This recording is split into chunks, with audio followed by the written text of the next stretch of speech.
Ladies and gentlemen, it is time. Welcome to another edition of the Kayfabe Podcast. You already know the greatest trio on the internet. Myself, your councilman, wrestling with Honey and the People's Nightmare, Deonne, a.k.a. formerly known as Deontay for the week, but he is back as regular Deonne and the People's Nightmare.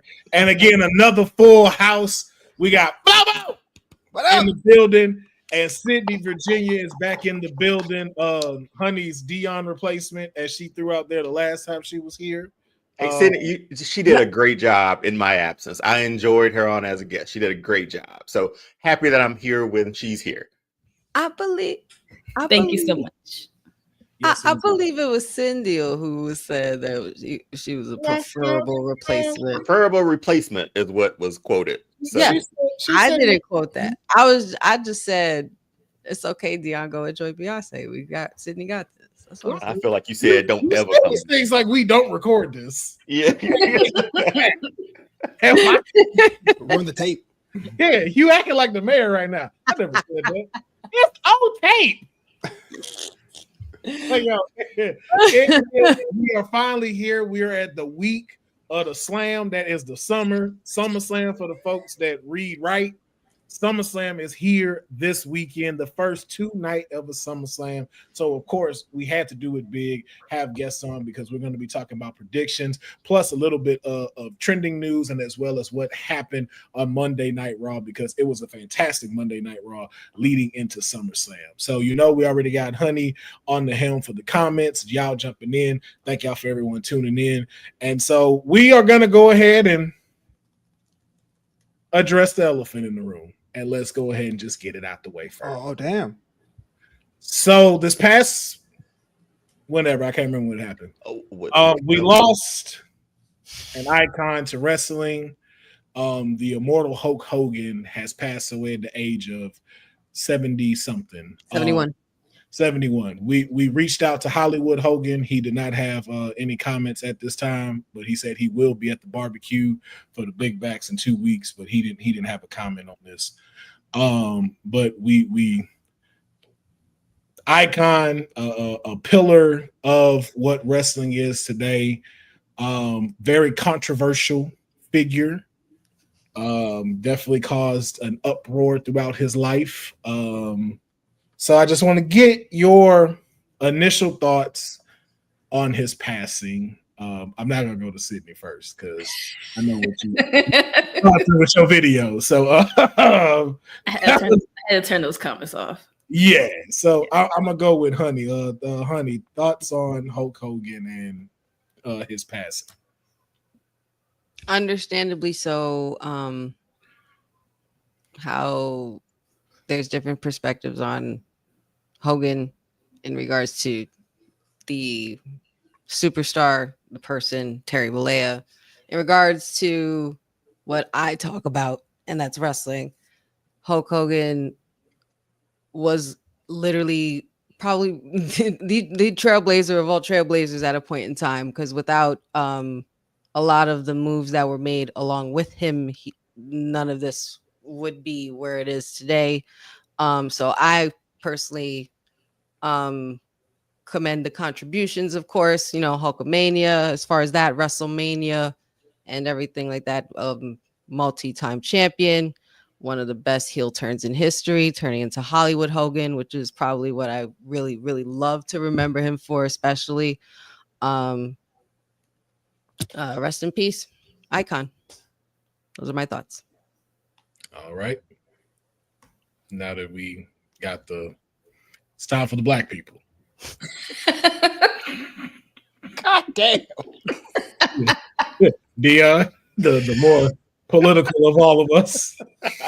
That was nicely put, Honey. That was very nicely put. Very nicely put. Very well put. I'm gonna throw it else to someone who else can hopefully put it very well. Okay. Obviously, his last 10 years publicly have been really problematic, right? What he said, his Trump run,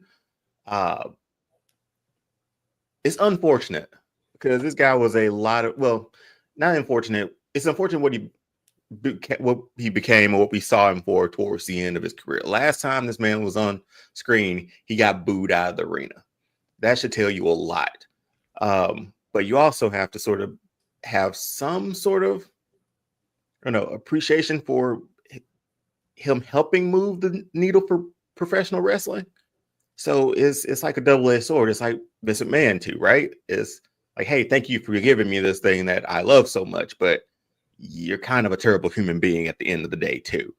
But I think what WWE has done so far, just in, I guess, honoring his legacy, it's like, thanks for doing what you did, but his last 10 years, come on, man, it was fairly problematic for him. So wish there was some redemption at the end for him before this, but yeah, he's just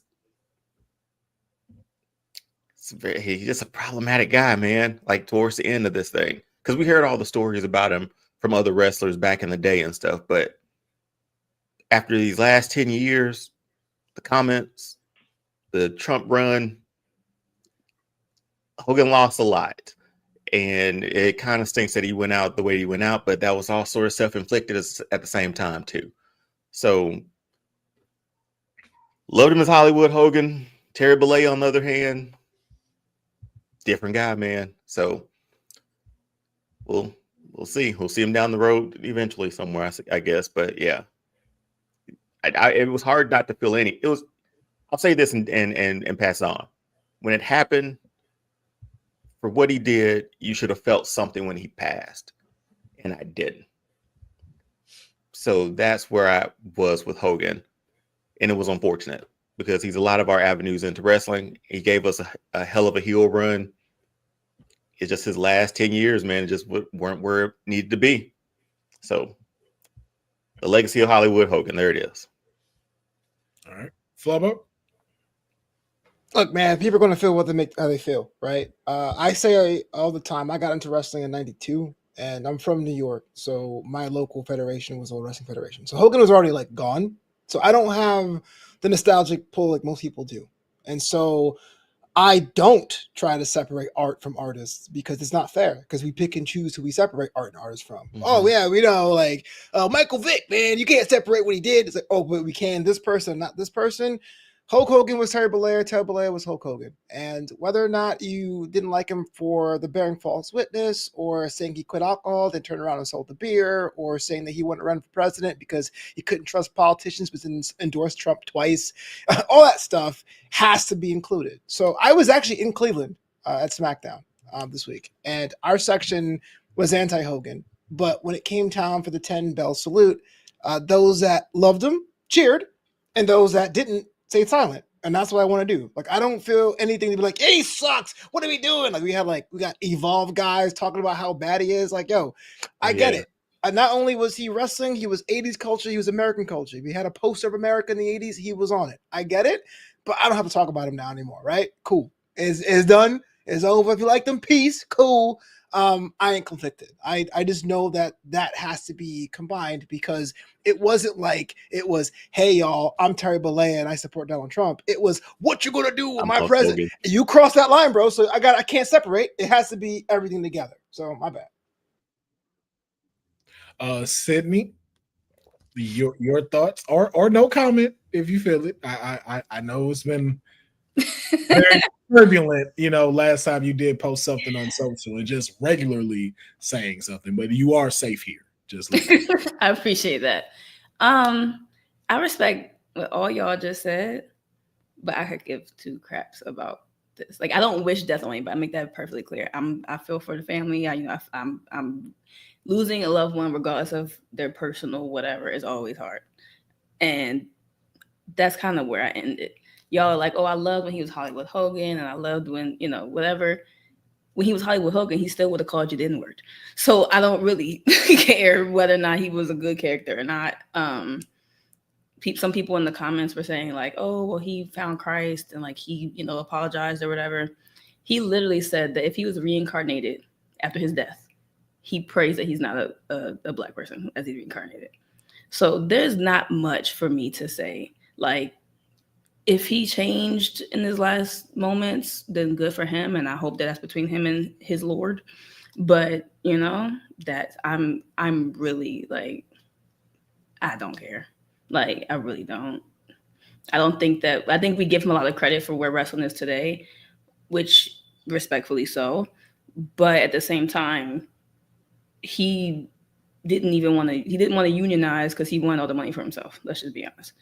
So it's just a lot of things, a lot of layers here that he wasn't a good person. And other wrestlers feel the same way. So I'm not the only one here. Iron Sheik said it best. I'm not going to repeat what he said because it was vulgar, but I feel the same way Iron Sheik feels. The end. Dang. Well put by everybody. There's a line that I think about from the movie The Dark Knight. You either die a hero or you live long enough to see yourself become the villain. And unfortunately, just like how Flobo said, you cannot separate the art from the artist. And so something that I heard on a podcast, I believe the guy's name is Van Lathan. I'm going to paraphrase what he said, but to celebrate someone when they pass is to celebrate them in a life fulfilled. And unfortunately, when you start to take the Libra scale of Hulk Hogan's life, Hulk Hogan did not lead a great life.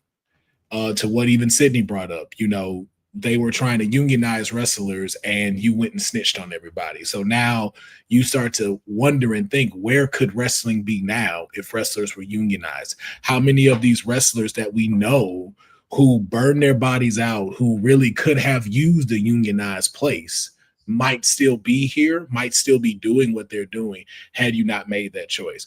All the other choices that you have made throughout your career in leaving Vince McMahon and going to WCW, in burying several people in this industry. So as much as you helped mainstream it, you also equally held it back because of the decisions that you made. And that was the issue for me when it came to him. And then now you start to include the personal side of him. Again, now it just starts to outweigh the iconic moments that he gave us. And even so, to the point of Flobo even being there during the SmackDown tribute, and what I've seen majority through the week of what they've been doing for him, there's only a certain extent of when they show Hollywood Hulk Hogan. And that is majority through the 80s when he shined. So that lets you know there's a lot more of him within the last, I would say, 20 to 30 years where people are just like, yo, feeling like how Iron Sheik feels. So I'm never going to disrespect someone who's passed away. I'm never going to say, screw them, F them, they deserved it, burn hell. I'm not going to be that person because, again, this guy does have a family and they have a right to mourn. They have a right to feel the way that they feel. When I heard the death, I was more just shocked of hearing that he passed. Did I feel a way about him passing? Absolutely not. Because I know the man you are. I know the things that you've said and what you had become. And you're not the person who I remember telling me, eat your vitamins and say your prayers. So unfortunately, it is unfortunate you passed away. And it is unfortunate that you tarnished your legacy for us to have a controversial memory of you. But I will say in some parts, thank you for the small lights that you gave us, because we wouldn't be able to be here having this conversation, having this podcast without some of your contribution. I'm not going to say all of it like people say, like some of your contribution is the reason why wrestling is today. But unfortunately, because of the life you led, you did not lead a fulfilling life. So I can't even give you rest in peace. But yeah, when it comes to that, but to Hulk Hogan, Terry Bollea, for the things that you did give us that was good, thank you for that. So, with that, we're gonna move on from that and then get into some real stuff. I just this WWE has dropped the first couple episodes of Unreal on Netflix. And so I want to know, has anybody got the chance to check out the series yet on Netflix? Just a little bit. Just a little bit. See. Okay. So entirely. I will direct more to Honey with this. Your thoughts on the project release so far? Okay. So I literally been straight through. I couldn't stop. I kind of like when they do things like this. At first when we initially talked about this and when they had announced that they were doing this documentary, we had a discussion, and I believe it was also Professor who expressed that, a great speech about not wanting to know how the sausage is made when it comes to this stuff. I think watching this documentary in full and seeing it in light of what exactly they're showing you, and how they created, in some light of how they create the way they created the decisions that they've made in the last couple of years. I think it's more so for a lot of not just like us, of course, we're the diehard fans, but I think more so the casual fans, and reeling them in, instead of always saying, oh, there's that F word stuff, there's that, I think it's more so also just trying to show a realer side to the wrestlers as well, like things that they wouldn't normally say when they're the characters that they are. They also reveal their government names as well. I think it's just a really unique way of showing people, especially super marks out there who like to just go off the handle and just nitpick and be upset at every decision they make, just to have them calm down, like calm down and just enjoy the show, enjoy what we're giving you. And I enjoyed every episode. I enjoyed what they covered, especially when they did the Chelsea Green thing. When they were talking about Chelsea Green and everything with the Unprettier, her not using her finisher to win the title, I was just like blown away. Like, what if that decision had never happened and she didn't bet on herself? And I'm glad she did, because she went to help, on to have an amazing run. The Jey Uso thing and the trip, everything like that. Like, it was really cool to see the superstars in a different light and see them as human beings as well, because a lot of people in the world tend to forget that these superstars that we see on TV that we look up to, they're also people in real life, and they have families and things like that, and they work hard and tirelessly for them to keep this business going, and they love this shit, just like as much as we love talking about it.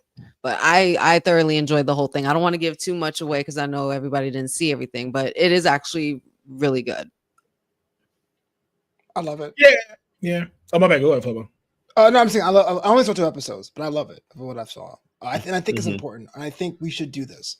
I know a lot of us, especially wrestling fans of a certain age, not to like knock any of the young boys and girls out there, but like, because I know wrestling's made for them, but like those who are 25 and over have dealt with that's fake, right? I can't believe you watched that. I know you dumb. We lived to one or between how old you are, 1 or 3 down periods where it was kind of like an underground like club. Like, you watch wrestling? I bet. You know what I mean? And it's true. They said wrestling fans have a higher IQ because we know it's not real, but we enjoy it. So I know that my first jerk reaction was like, nah, don't show everything too much. But at the same time, this is an art and craft that, for a generation of people coming up now, the NIL talents, the parents who see their kids go from football to this, they will need to be educated about how involved this is. This is Shakespeare. This is theater in the round. And so give me everything. Because I know once this content comes out, I think it covers, not spoiler alert, but it covers Rumble to Mania this year. That stuff's already old. They're already doing other things. So like, it's not like it's this week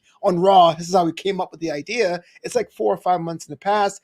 Give me that so I can show people, hey, look, there's layers to this. Yeah. And it's not as much as showing behind the curtain as I thought it was going to be. Right. Like, it's more of the how the prep works. Like, I really enjoyed the part where they were showing like gorilla position and like where it came from. I thought that was really cool and stuff. And even like with some of the things they are talking about, like, you're not like directly in the writer's room of like how these things are going so much into detail, but you are seeing some of the things that like, that happened in the back, and questions that we do have. Like, like for instance, something that Bosa said in the comments, the thing between Charlotte Flair and Tiffany Stratton of like, how much of that was on script and how much of that wasn't? And so I know a lot of people will say like, they are coddling Charlotte Flair, but also at the same time, Triple H is structuring like, no, hey, has he told her like, you need to go talk to her about that? You need to apologize to her and get on the same page, because there has to be a level of trust between y'all in that ring. And so it's like, those are the things I don't mind seeing in some points. There were a few things that I did see where I was like, I don't know if y'all should have showed all of that, but it's not as bad as I thought it was going to be. And I think that they've worked it well enough to where it's like, okay, you're giving us enough for us to entice the questions that we always have after something happens. Like, I wonder why you made that move instead of this one. And it's like, okay, I don't mind seeing it. Or even like how, some people are trying to throw out the thing they were talking about with Charlotte Flair, like they were forced to cheer her when she won the Royal Rumble. So to be clear with that, because I did talk to somebody about that, it's a yes and no thing to that. So it was yes that they asked them to cheer for her, not to hype her ego up, but because of everything that has been happening to her within the last year. It's like, hey, we're asking you to show your fellow wrestler some support. That's all we're asking you to do. And so then they chose to do that. It's not like, hey, it's not like Vince McMahon. If you don't go out there and go cheer her for winning the Royal Rumble, you ain't gonna have a WrestleMania spot. It's none of that. It's literally just like, hey, you know what? She's back. No one knew she was coming back. She'd have been through a lot. The injury like really messed her up. You know what's going on with her in her personal life. Like if we can, we just want to show that, like, yo, like yourselves, we are here for y'all. And that was the response that they came to. There was even a moment where Tiffany and Charlotte are talking, and she was like, and I heard you were back, and I was so excited. Like, I can't wait. Like, she was there. They were eager to work together. Like, it's all like they're a family back there. They're a tight knit group back there. And basically, what Triple H was doing wasn't coddling Charlotte. It was basically, him being a problem solver, and like him basically being a dad. Like, when the siblings are arguing, that's your sister. You better figure this out, because we're family and we don't rock like that. We can't keep this shit moving if y'all don't get it together. That's all he was doing. Rightfully so. And it was great. It was great. I think it's great. Like, you guys are going to enjoy the rest of the episodes as well. Yeah. So if you checked it out, though, continue to check it out if you want to. I will say, though, if you are someone who wants to stay in the bliss of just what it is when you see it come out as a finished product, this may not be the show for you.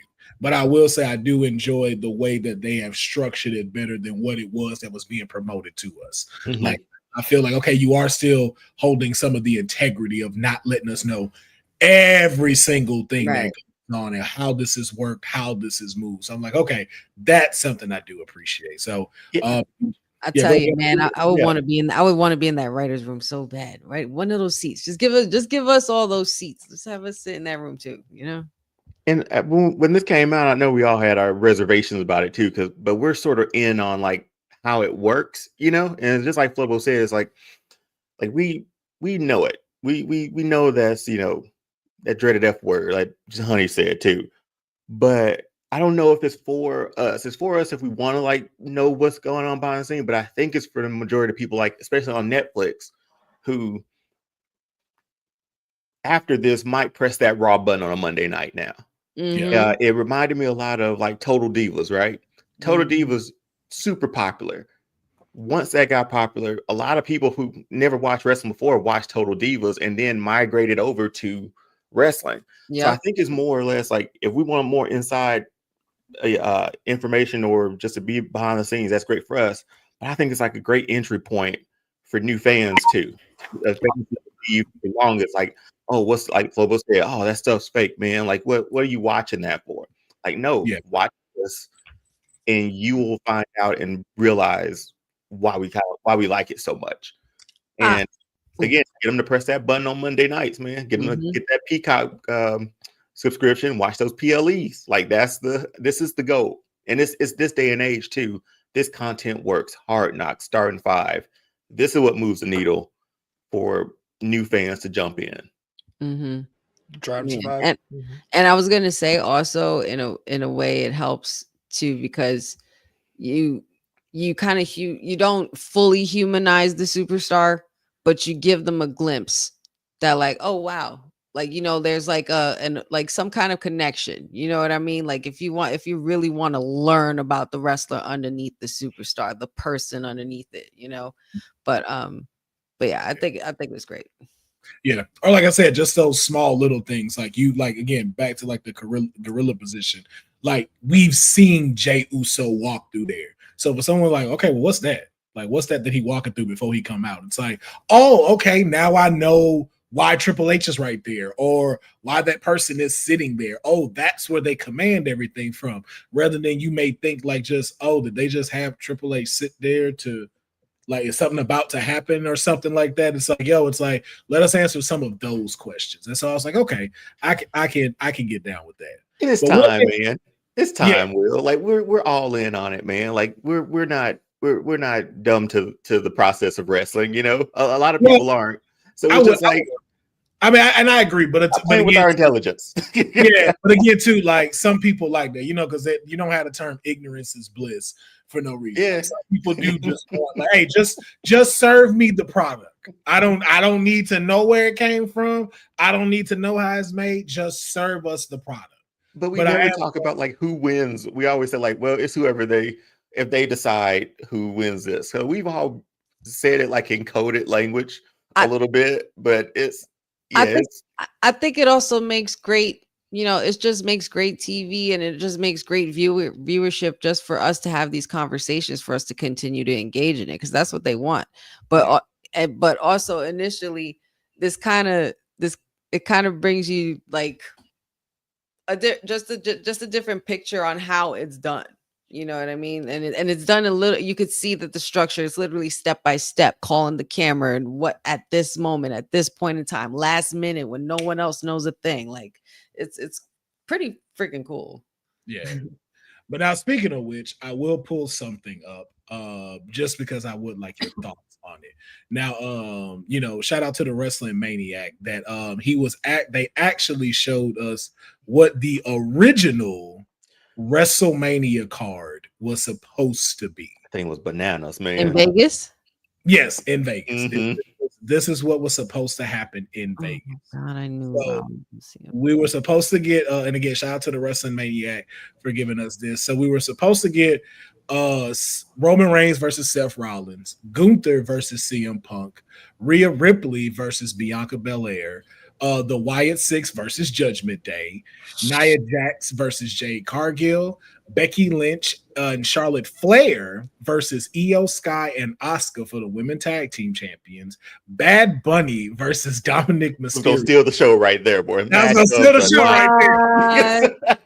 Braun Breaker versus Drew McIntyre with Stone Cold Steve Austin as the special guest referee. And I think like our fantasy booking, man. What we right. That would have been fire. That literally would have been so fire. Right. What did he do? He ran Runner to Drew. I'm like, he ran into the girl in the audience instead. It would have been, Drew would have gone so over for that. And then we had Rey Mysterio with Travis Scott versus Chad Gable, and then two ladder matches for the Intercontinental Championship and the U.S. title. For the IC title, it would have been Jey Uso versus Damian Priest versus Sheamus versus Bronson Reed versus Ludwig Kaiser versus Sami Zayn. And for the U.S. title, LA Knight versus Jimmy Uso versus Andrade versus Solo versus Santos Escobar versus Carmelo Hayes versus Shinsuke Nakamura. Oh my Lord, you putting everybody on the card, legit. Right. So I just want to know from y'all, which one, if you could have went back and said like, hey, this is the match I need to have at WrestleMania. This had to stay on the card. Which one sticks out for you? Deonne, let me start with you first. Yeah, because it was still Cena and Cody, right? Was that still on Yeah. That was still so that wouldn't have changed. Man, I wanted to get Nia Jax on the card somehow, and that would have been a good way to get her on there. But give me any ladder match at a WrestleMania, I'm taking both of those. I don't care. I'm taking those 7 days a week, man. Yeah, I'm with you on that one. Flobo, what about you? You know, on paper, if you would have asked me this before watching Unreal, I'd have been like the ladder match as well. But seeing how they pivoted from Punk, I would probably have bought into the Gunther Punk match myself. But Travis Scott with Rey Mysterio, how did that going to work? What? Well, you know what? No. You know what? A collaboration of some sort? Yes, because I could see them having Rey Mysterio come out in the Cactus Jack type of apparel with his mask and his outfit. I could see them letting like Travis Scott design his wrestling attire. That's both cheeks. That is both cheeks. I'm sorry. Ain't nobody. Ain't nobody asked for that. I can see why they like where it could go. Okay. Maybe, All yeah, right. maybe, ooh, yeah, maybe not. Well, maybe making Stone Cold the referee, the whole four-wheeler thing wouldn't have happened too. So yeah, so that would have been a safe one. It's changed. Sydney, which match for you would you have liked to have seen get on the card? Oh, you mute.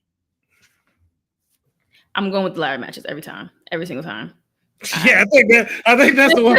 Like all the other It's stuff, like, WrestleMania. WrestleMania are a beautiful thing, man. I'm like that would have been like I'm seeing all the stuff, and some of them would have been cool, but like I don't think any of these outweigh that ladder match.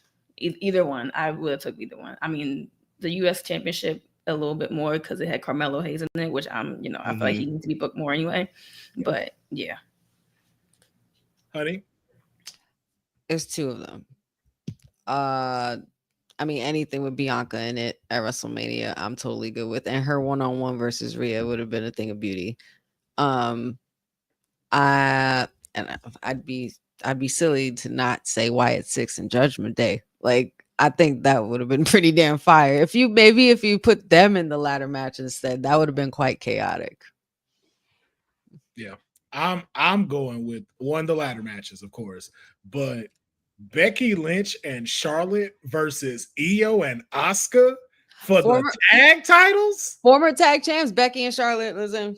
Both, yes, like that would have been insane. Yeah, that would have been clinic right there. That's clinic match. Clinic women's wrestling right there. Match for me. So that's the ones I would have went with. But yeah, ladder matches on the way. I think everybody's dark horse would be Bad Bunny and Dominic, right? No, like that, or is Oh, that that number one? Or is that number one? That could have main evented both nights. Yeah, that could have made Both nights. I'll see you tomorrow. That's just that y'all should have done that. It's like, oh, y'all Could have been at the top. Could have been at the top of the card. What are we doing? Right. Dirty Like, killing it, man. Cody versus Cena. Nah, look. Bad Bunny and Dominic Mysterio Part 2. Let's go ahead and Run it back. Run it Twice back. in a lifetime. Yeah. But yeah, so shout out to them with Unreal. But I just wanted to leave this right here for Honey as we move on. Man, don't get me started. She got another one? 8. She is now 8 belts, Monet. got 8, yes sir. Hey, Around 6 of them are regional though. 6 of them are like regional belts. It's like what? Hey, that don't mean I hate to say it. At one point, I got 2. Regional, okay. I just bought 2. I mean, props on the accomplishment. I'm not trying to be a hater, but I'm just like, wait a minute. She won the NWA title or the Pan African Diaspora title. She won Queen of the South. Come on, Queen of the South. Also, I think it was Italy. One of their promotions she won. Yeah, she did. PTW. How often is she wrestling in these places? Like how often? Often. That's the thing. Like she goes to this. It's not like one belt. She's a true traveling champion. Is what we're saying. Traveling champion, bro. Like anytime that they had these spots on, she's there. She's not just at AEW and then just promoting these belts. Like she be around the world. No, Bose, it's not 6 belts. It's 8 belts, Monet now. All I'm saying, where's some world titles? Is all I'm saying. Some world titles would be nice. They are world titles. They're their title. The TBS is not a world title. But the Rev Pro's not a world title. It's around the world, right? Stop. You know what I'm saying? Like, stop. It's on planet Earth, so it's a world title. You know what I'm saying? It's on Earth. And it's a part of the world. Oh, come on. It's their top titles. She is the top champ in Mexico for CMLL. I ain't gonna say nothing. I ain't trying to be a hater. That's interesting. But 6 of those titles are not world championships. But they championships though. Okay. Can we not say that are they not championships though? I'm not hating. It's a great accomplishment, but you making it sound like she won the NWA title. She went down. She beat Kenny Omega at the Tokyo Dome. Like, it ain't like that. Not yet. But these are prestigious wrestling promotions, and these are some of their top belts. It's gonna be exhausting to have to lose these. Yes, like probably. Like just one match, man. I'm losing all. I'm not going to lose it. I'm about to bless somebody right with 8 belts. That sounds like a chore, man. It's just gonna be at my house too. I'm not even going to a promotion. Set up the ring in my house and then come here to lose. Take 8 losses. All right. I guess she's 8 belts Monet now. Sydney, your thoughts on this? I love it. I love it. CEO. You feel me? CEO with the 4 belts. She can do this now with just 4. Right, with just 4. For some reason, Honey has left the building. Honey has left. Dang. Honey does not want to support this at all. But hey, again, you can't deny her at this point. Like, you can't deny her because these people are making this decision. You get what I'm saying? Like, it's not Tony Khan going over to Italy and being like, "Hey, make sure you're champion" and stuff like that. Again, she's money. And you have to, that says something when you're like, hey, we're gonna put our belt on you.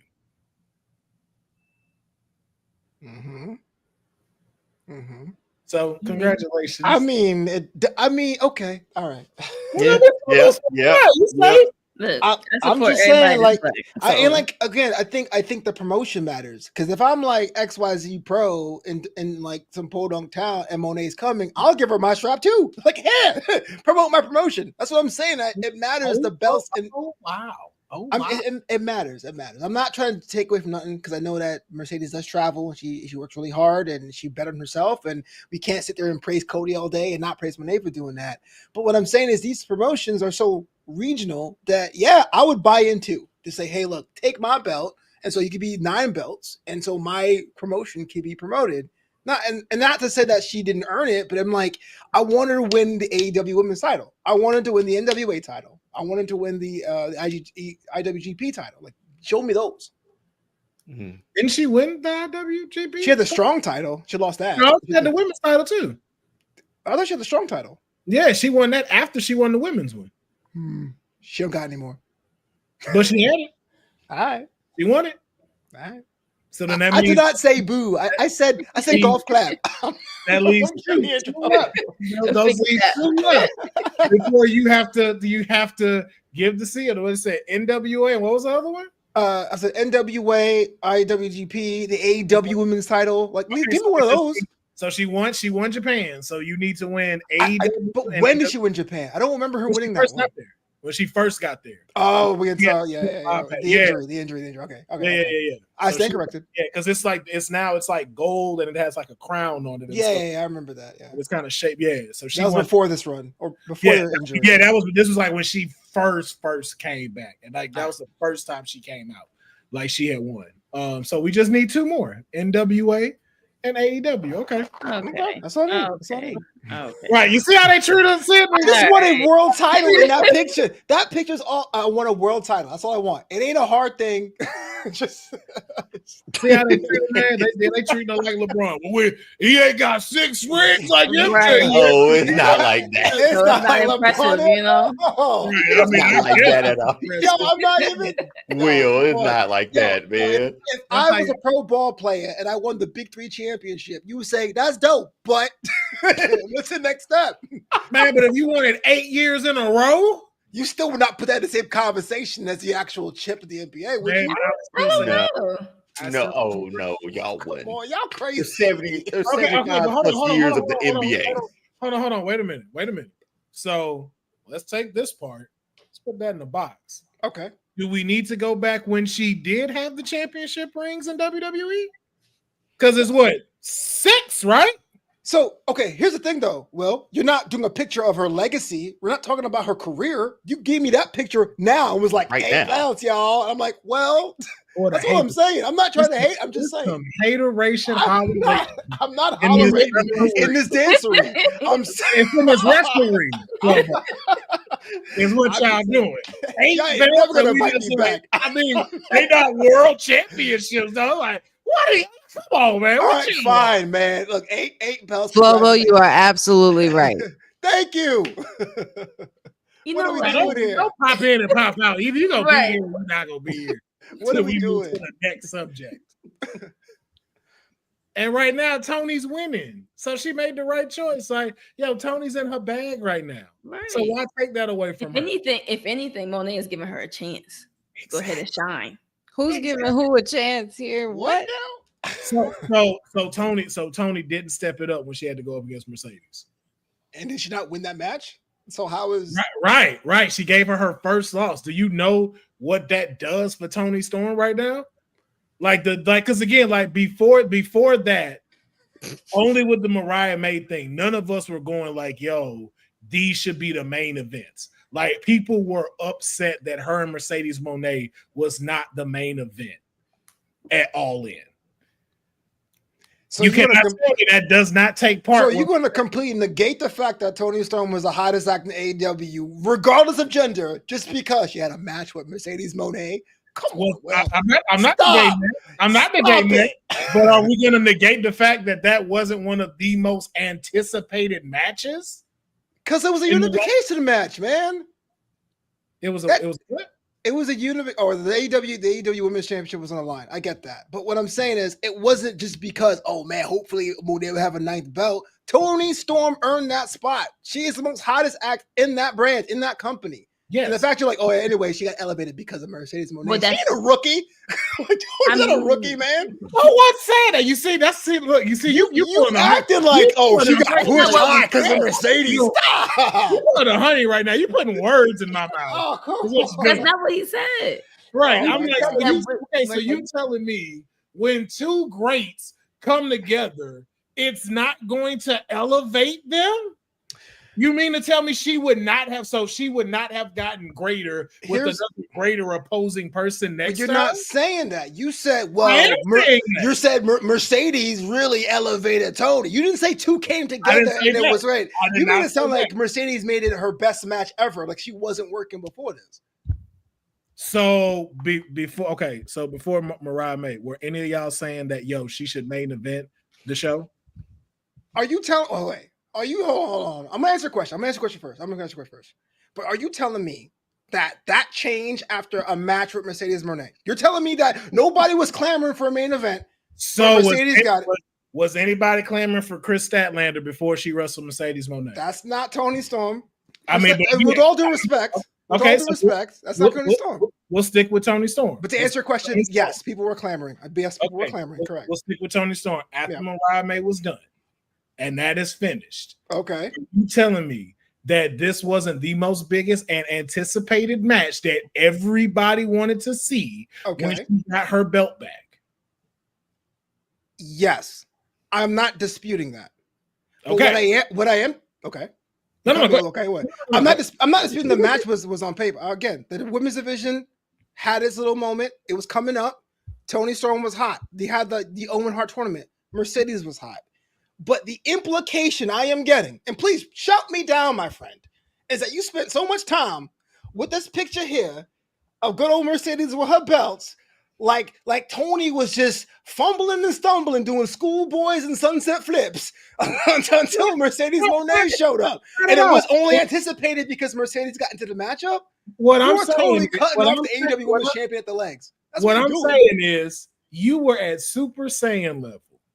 When Mercedes came around, you had to go Super Saiyan 3 when she came around, and you delivered. This is not Mariah May, who is still new at coming with this. This is a veteran wrestler who made it in the WWE, who is now a around the world champion. My guy, what is the goalpost here? Is it she has 8 titles, I should praise her?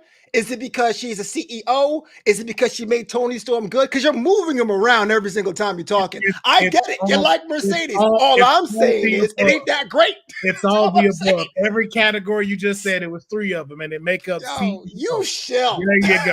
I'll take that. That's what you just let me know. That's what makes her the. Shout out to the Beast Mortals. I can't do this no more. I just can't. Well, that's why I'm quiet. That's why I'm not saying nothing. Hey, listen. If it's great, it's great. Okay, it's all right. Great. It's all right.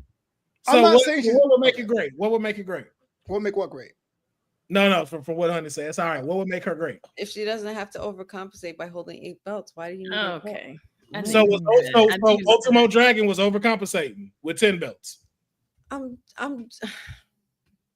was what's his name? Austin. Oh, but that Dragon Sleeper was a killer, man. Austin. What was his name? That had the impact. Oh, it started with an Austin. It's not. Was it Austin Creed? Austin Aries. Austin Aries. Austin Aries. Austin Creed is Xavier Woods. Yeah. Well, I know. That's why I was like, I know it's not that. I was like, but Austin Aries, was he overcompensating? Was Kenny Omega overcompensating when he had multiple belts? I believe so. I don't think anybody needs that many belts. Honestly. Okay, as long as that's what's being said, I was like, as long as it's being spread around that they are all overcompensating with multiple belts. Can you tell me what 4 of those belts or 5 2 was of those enough. belts do? Look at my tribal chief. He did fine with his 2. Say that one more time. Yeah. I'm saying that my original argument was that I'm not denying Mercedes Moné's talent, and I even said it. She bet on herself. We can't praise Cody for betting on himself and winning matches and be like, we're ready to Mercedes. But she has 8 belts, and I can't tell you what 4 of those promotions are doing right now. Not saying they don't exist, not saying they're not valid, but I'm saying as far as I have to rank them on strength of competition. 2 of them are AEW. You have the TBS. You have the Owen Hart belt. You have CMLL. The Owen Hart belt. The Owen Hart belt, for real? We're counting the Owen Hart belt. That has nothing to do with me. You can take up that with Tony Khan. And his 93 belts he got I'm not on the Tony Khan podcast, bro. No, I don't disagree with you on it. But again, he recognizes that as a belt. So just like how they do the greatest Royal Rumble and all that stuff, those are clarified as a championship. Greatest Royal You have CMLL. If you like Stephanie McCurry, that's who built her. I know the Queen of the South will not, again, like these other 3, I'm not too sure of. Well, they just let's just, you know. Yeah, I got you. I know. Hey, listen, man. Listen. I got me, man. All right. All I just I'm got saying is this, man. Listen. Yo, like what you like. It's just I do. I don't like. It's cheap. I'm just staying consistent with my. It's cheap. It's cheap. It's like Austin Powers. There's no pleasing you. When you're the CEO, you don't have to flaunt all this gold. Why is Deonne so quiet? Oh, Deonne don't care. Move on. You want to move on? That's why. Okay. That's a dog in the fight. WWE. I'm just asking. Yeah, it's like you were talking about TNA. Get me when we go back. Facts. That is facts, by the way. Well, now we gotta have another debate. That's facts. No, but it's facts. There's no debate. It's facts. It's facts. We do need another debate, Mm-hmm. and my answer will still remain the same. It's like John Moxley is the best Shield member. God, Anyway. no. We'll be here forever. It was a debate, and that's what happened. You got it, that Flobo. debate's You never done. saw the episodes of our debates. No, not that one. It was the worst, man. It's the worst. I don't want to do that. It was a bad night. I ain't trying to blame nobody. That was a Dean Amber. Do it. She's in chat. Courtney had a lot to do with that. It was a bad night. Oh, man. Courtney had a lot to do with that decision. Little half-point assassin. But 7.5. we're going to move on, and we're going to get into some Monday Night Raw real quick because we still got our predictions that we got to get to. We have mixed tag action coming back this Monday night. The Kabuki Warriors and AJ Styles versus the tag team champions Raquel Rodriguez, my client Roxanne Perez, and Dominic Mysterio. And the match I didn't know I needed. Yes, wholeheartedly. Can we get it again? Literally. Can we get it again? So can we get a best out of 7? So Sydney, let me start with you. One, thoughts on the match, and do you think that they should start throwing this back into rotation with the mixed tag matches? Wholeheartedly. This should have been back, honestly. Like, especially with the women cooking as much as they are, honestly, it could definitely help with the men and the men's division, to be honest. So I think that's amazing. The match itself, wonderful, lovely. Wasn't expecting it. I did not know that it was gonna happen at all. It was like, oh yeah, mixed tag. I was like, oh, okay, cool. You know, had it on the background as I kept. Well, I'm like, oh. So it was honestly, in my opinion, the best match probably of the night. That might be a controversial take, but that's how I feel. No, I thought it was dope. Flobo, your thoughts on this match, and then same question to you: is this something that should start becoming a regular thing? Yes, I'm with it. I wonder what WWE is going to do differently. I know why they stopped it back in the day because they didn't really want to have the mixed match challenge. They wanted to break that off and have it be a Facebook show, and that didn't really work out. But yeah, anything to mix it up. You know what I mean? 6-man tags when they're the same gender can be kind of like filler. But once you have like the intergender stuff, it really puts a different layer dynamic on it. So I enjoyed it. I probably wouldn't have made this match on paper. I'd have been like, okay. But afterwards, I'm like, okay, it totally makes sense. You know, AJ went back to his club bag and he gave us felt like a faction for the night, which is always a good feeling. Mm-hmm. Yeah. Deonne, your thoughts on this match? Yeah, I loved it, man. It was like, I think we can all agree. Didn't know we needed it, but glad we got it. And on top of that, just with the question too, with the mixed match challenge, I really hope that comes back or some form of that comes back. Because after seeing this, you sort of understand, like a lot of those matches were fun. They were good. And this sort of reminded you of it too. So I don't know, maybe this could be a little test or a little teaser to be like, okay, let's drum up some, I guess, some interest for it.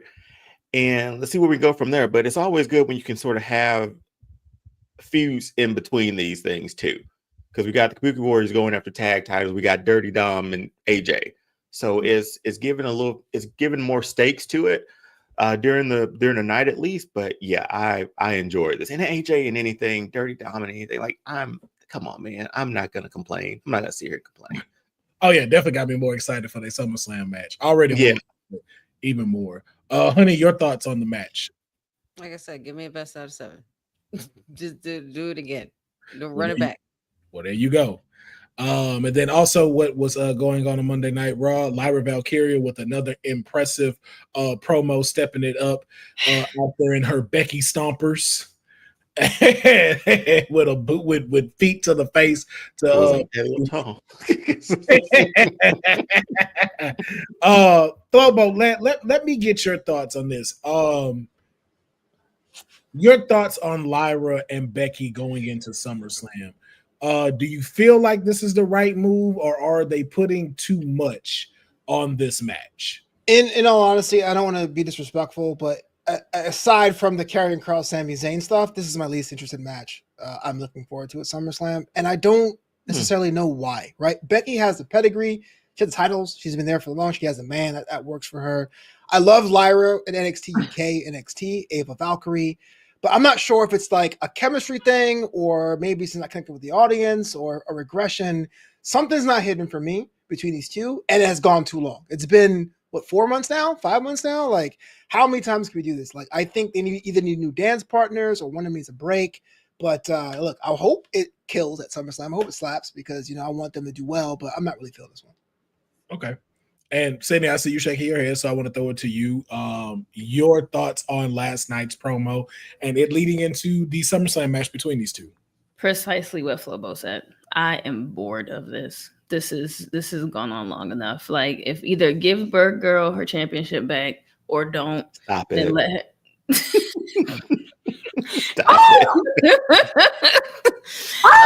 And just let her,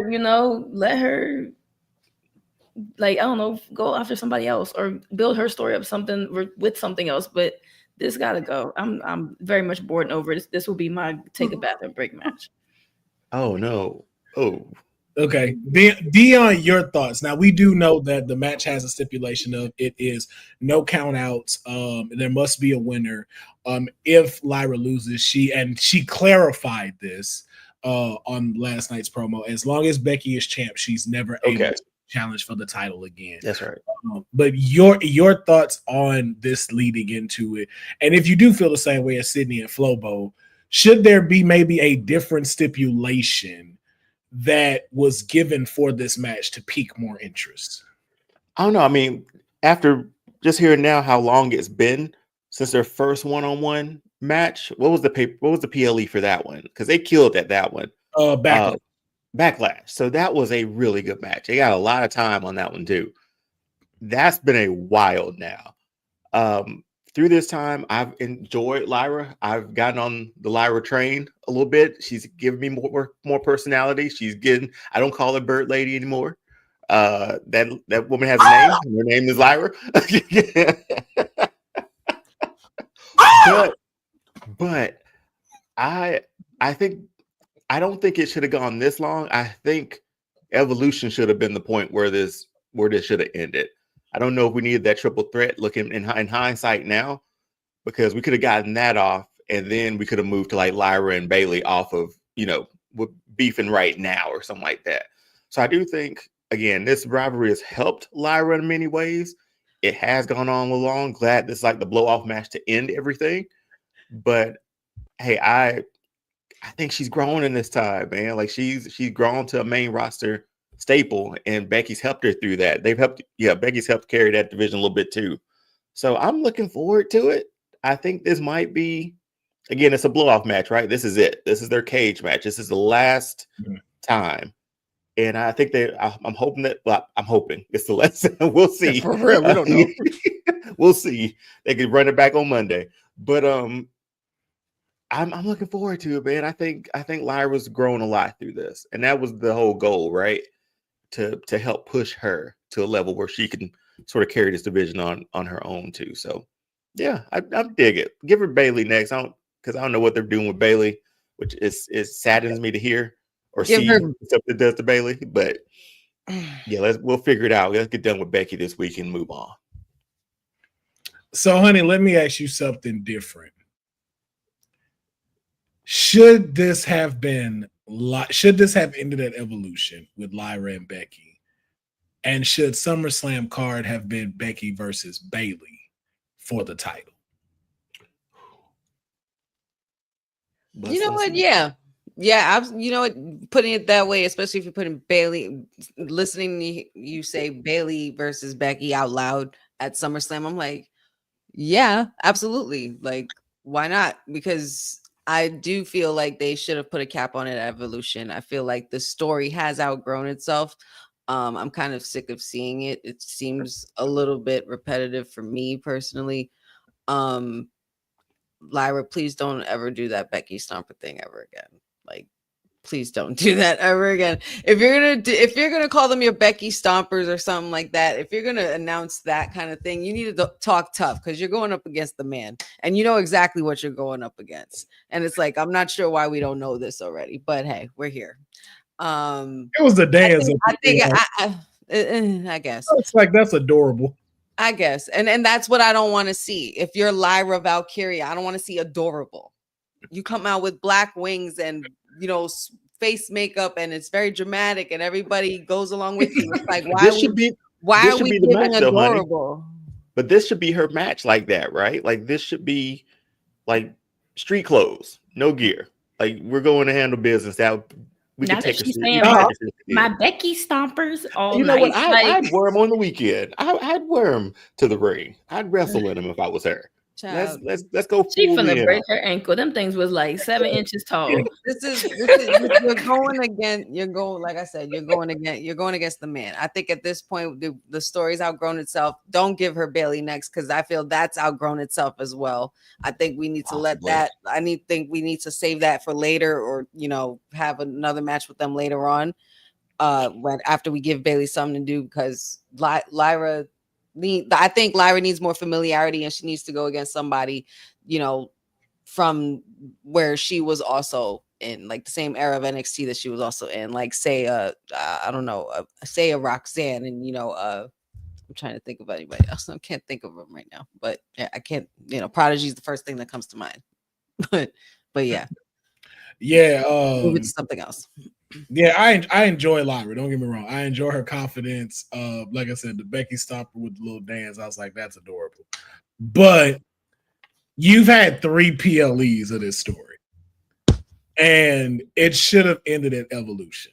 That should have been the crowning moment, and we be good. Or where she don't win it and maybe move her to the world title picture, or just having dope rivalries as we start building her up even more. But I am still a little disappointed that we're not getting the greatest 4 horsewomen Bailey to go up against Becky Lynch at SummerSlam. Special little nobody's. This comment is great. I got to point out this comment. He says, I want Becky to win, but I'm Mora's day with it, and I'm picking the bird. Amazing comment. Amazing comment. She ought to remix that when she come out. She ought to remix that when she come out. But yeah, like it's and then too, it's just kind of like decide where you're going with this. Either you're finna bring some hilarity to it as far as your personality, or you're gonna be serious. But like y'all said, like I think it's dragged on a little bit too far. And I am disappointed that it's like, okay, we don't get Bailey at SummerSlam. And I'm like, that's weird to me. Just to be able to build her up, and she's already built. Like it's like, yo, like Lyra has now become a package. Give her something else to do. Right. So, like, but I again, mean, maybe she'll come out during the match or something. Because I heard a little promo in the back, where she was all sad, like, I don't know what to do. I wasn't at WrestleMania. Now I'm not at SummerSlam. Like, maybe it's like a foretelling that she's, I don't know. There's got to be something there. I'm with Sydney. There's got to be something brewing because the losing streak and her not on cards.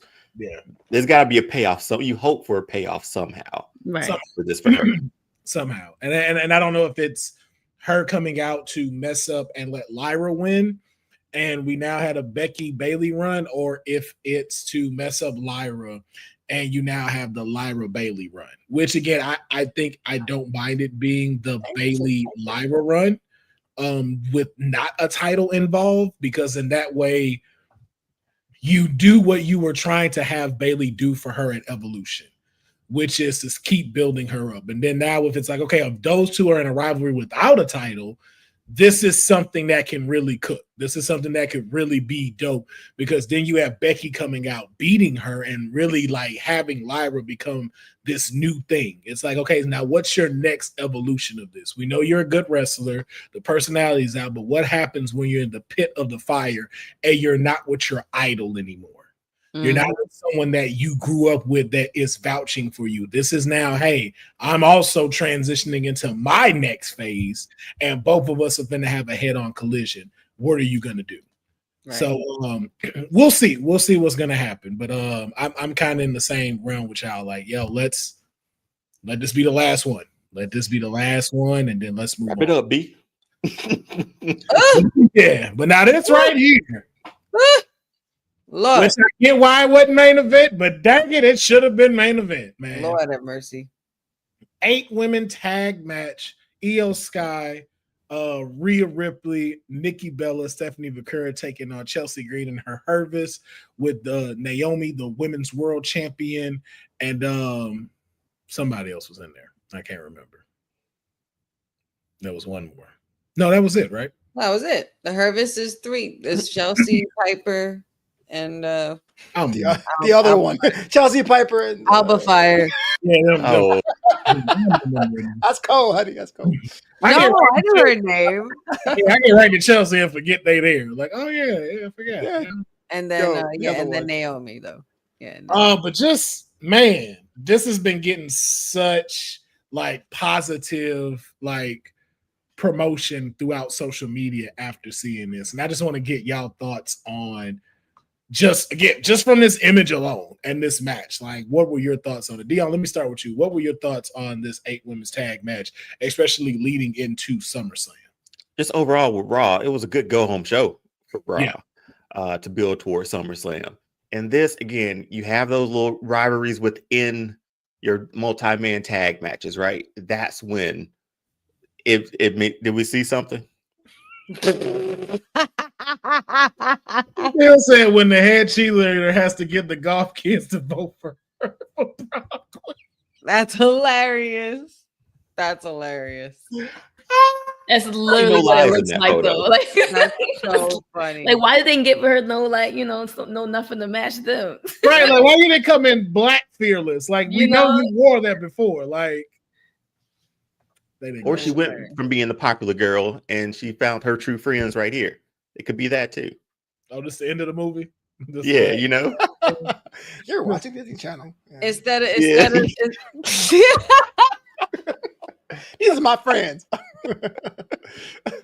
They were treating them wrong. She was part of the popular group treating them wrong. We could write a story for this. Yeah, I like it's the same kind of story, but it's like basically told in reverse. Like where the goth and misfits are the popular kids and the cheerleaders are the It's hilarious. But fantastic match. Again, when you have those rivalries within those multi-person matches, is great.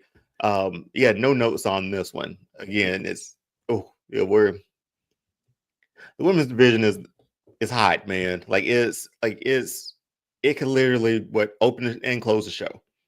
And they showed it with this too. You get four of your biggest names in your division, and then Rhea and Stephanie have like the rocket on their back. And Naomi, your world champion's in it too. It's a hell of a match, man. But yeah, good go home show for Raw. Sydney, your thoughts on this match? That was funny.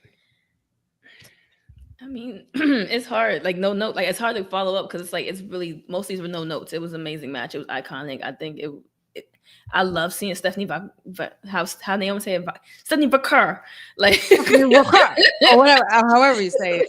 I lost it. I lost it. I'm like, I love seeing her in the ring though. I think that she's going to be an amazing superstar in the next couple of months, and so she's all like right now. I think she might out of this picture right here. She's definitely my favorite.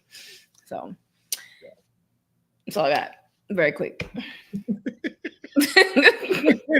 Flobo, man, your thoughts on this? I wonder what the plan is for Nikki, right? Like the match itself was great, but it kind of feels just like she should be somebody else. It's like you ever played 2K with your like custom character in a cutscene? You're like, why? Like, why is she there? Like, what's her opponent? Is she in the mid division? It's kind of like, all right, she's been knocking around for about a month. Is she going to go on a title run? Is she just going to be on the roster chilling? Are we waiting for Brie? Like, that's the only note I have. But Brie said she's not coming back. Brie already said she's not coming back. Then I have. That's my note. What is Nikki like? What is her character's motivation right now on this run? Well, she said really just to be here. Like, I don't think it's, and I think too, like, I had to think of it like as this is not a limited run. This is supposed to be like Nikki Bella is back. No, I hear that, but I mean like the fictional in character motivation. Like, oh no. Really, that's why I'm on the same page with you. It's like, okay, so now that you're like back, what is that? Like you pose a great question. Like, so what is the like? Are you about to get in a rivalry with somebody, or that's what I don't want to say it like this, but are you nipping and clinging on to the main women's run of what's going on right now, and kind of just keep getting inserted into it? Like, what is your next thing? Like, like, and again, like what we just talked about, like if Becky holds the title, do you challenge Becky for the IC title at Clash of Champions? Like, what's next for you? You pose a great question. So I'll follow up with asking you that. What should her next step be? Yeah, that division. When you're going to ask like what happens after the storyline with Ava and Becky, you got to elevate because you have injuries to both Liv and Zoe. You got to elevate Ivy Nile just in the short term. So I would have her in that division. But you're right. If Nikki comes in, I think that will solidify the IC title division for now. The question becomes, because Nikki is not an attraction, she's not like Roman Reigns or like Trish, where she comes in for 2 weeks and leaves. What will be the story? Is it just Becky being like, I'm the man, I did things when you weren't here? Will we buy into that again? I don't know. Also, Ivy, stop breaking your hell. Stop what? Ivy, stop breaking your hell. Stop. I saw everyone braids their hair. Like, I saw her without them braids. Oh, she's like a totally different person, honestly.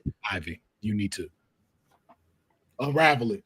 Like, man said unravel it. And over your locks. Over your locks. You say unravels it. I mean, that's why we did this. Come on, man. This would have been with the locks. This is okay. You're taking the hair out. I'm telling you, go just Google it. Just Google it, Flobo. You go see what I'm talking about. All right, I'm gonna do it right now. Totally different person. Like, and not in a bad way. Like, no disrespect to her with the braids. I love the look, because just the build and everything. But like, yo. I see. But she looks like a realtor, though. I mean, a cool realtor. Hey, look, realtors fighting for it every day. So Hey, man, IRS had the IC title, and he was like a tax dude, so I'm with it. yeah, you know what I'm saying? And he said that's Bray Wyatt. Yeah, Bray Wyatt. Oh wow. Yeah. Ooh. Oh, you Googled it? Well, all right. I'm telling y'all, yo. Like, Ma'am. Okay. just Man. something to consider for Ivy now. That's it. But I'm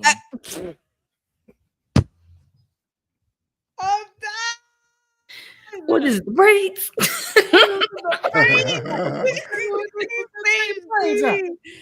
Stage D with comment of the week every week. it's just you know what those are. No, You know but But yeah, honey, your thoughts. either way. Either way, I just love women's wrestling. As far as Nikki Bella goes, I can't help but wonder, like that was my question to myself after seeing her, especially show it surfacing up after Evolution and everything like that. I was like, oh, okay, you're still hanging around. All right, what we doing with Nikki Bella then? I would assume she'd be in a rivalry. I kind of don't want this Nikki Bella though. I kind of want that old Nikki Bella, like The bring John back Cena, that Nikki Bailey. not even John Cena, Word. not Cena, Nikki Bella. I just think, like, when she was with the Bella twin era with the Bella twin era with the the mean girl like thing, just a little more amplified, a little bit more like on a mature level. She's a Hall of Famer. Kind of like the whole thank you. But I think like the whole thank you Trish run would similar to that for her in some way. But I can't help but wonder, looking at the way she's been looking at Stephanie Vaquer so much and even pronouncing her name wrong and stuff like that. I'm not sure if it's actually like something that was just done, that just happened, that she got nervous and said, like she said in her interview, or is it something that you're kind of like slowly but surely sabotaging stuff, and I can't help, there's like a look in her eye in this picture included, and I'm just like, I can't help but wonder if she has something up her sleeve. That's all. Yeah, it I would seems very Nikki Bella to do that type of shit, because she's Who was the one that, remember when she first came back and someone came out and like was like, oh, we don't really need you here type of thing? It's like some type of mean girl. Liv Morgan. It was Liv, yeah. But Liv, Well, technically, we were supposed to that have would be it. them. I was If gonna say, maybe- Liv didn't get injured, it was going to be them two. Yeah, it's Yeah. gonna be an Evolution, but she got injured, so they put her in the Battle Royal instead. So Yeah. I guess they're basically just trying to figure out where that slot would be right, for since it was so supposed to be Liv. So yeah, yeah. WWE's probably like, well, your guess is as good as ours, Kayfabe. We don't know. Right. You tell us what you want to see. Right. We're Stoic just making Dion. up alleys as we go. Stoic Dion down there. Your thoughts, and where should Nikki Bella go next? It's weird, man, because like I remember when you talking, you didn't see her run as like her good run as like Divas champion. But it was a solid run, man. Like she took the game more seriously. You could tell like she'd been working, and I don't know, man. There's more titles that she can sort of go after now, but it's also still figuring out like how do we fill that void with Liv gone, because that's where we were heading with her. She needs a good heel. If she's gonna stay this character, she needs a good heel to work with. Liv would have been that good heel to work. I don't know who she go up against. And I keep thinking about Flobo's like, I think it's in the comments, like choose your career thing. I don't know what way I'm going, man. I don't know what I'm selecting with Nikki Bella at the moment. Like it could be anything. Yeah. But I'm trying to think of like a good heel to put her with at the moment. Well, my problem is she's on the wrong promotion. That's my thing. Like, well, I know the draft is coming up too, so allegedly. Yeah, allegedly. Are we getting a draft again? I don't know. We had the Allegedly. transfer portal this year, and I was like, what's that? yeah, allegedly we're supposed to be getting another draft. But I feel like SmackDown would have been better for her, because the Chelsea Green run with her and the rivalry with her would be tremendous. Yeah, that would work. So it's just like, okay, but you don't have that. And then like the only ones we really do have that could be potential good heels are in the world title picture. Like Naomi would be great, but it's like, are y'all really finna like let her go over everyone else and challenge Naomi? Not that nobody wouldn't see it coming or anything like that, but it's just like we still got to get her through EO. We still got to get her through Stephanie at Clash of Paris. We still got to get her one-on-one with Rhea. And so it's like, okay, who's next out of that? Especially like y'all said, with this character going on that she's using right now. Don't say that too loud. You're gonna get Deonne PTSD. Well, what? You said who's next? What else we got, man? So moving on. She brought that up, and which is kind of karma for you because now we're talking about our tribal chief getting his shoes stolen. The most Ain't no coming back from that. disrespectful thing Ain't no coming back from that. could do. My man took it to 98. He brought bullying back on Monday Night Raw. in Detroit. Bro, my man Roman Reigns here barefoot in Detroit. Like, yo, when they tell you a picture worth 1,000 words, like we were worried about Braun Breaker stealing everything and just kind of like, damn, man, what you gonna do with Bronson Reed? Bronson Reed said, bet, I got y'all. Watch what happened on Monday Night Raw. Are you What was the thing y'all put? I'm gonna leave with something. I'm leaving here with something. Listen, I'm from around the way. I'm leaving here with something. Took that man shoot. Yo, I just want Bronson Reed to put a video out of him wearing the shoes. Like That's what I'm waiting for. my size right there. Yeah, them me right there.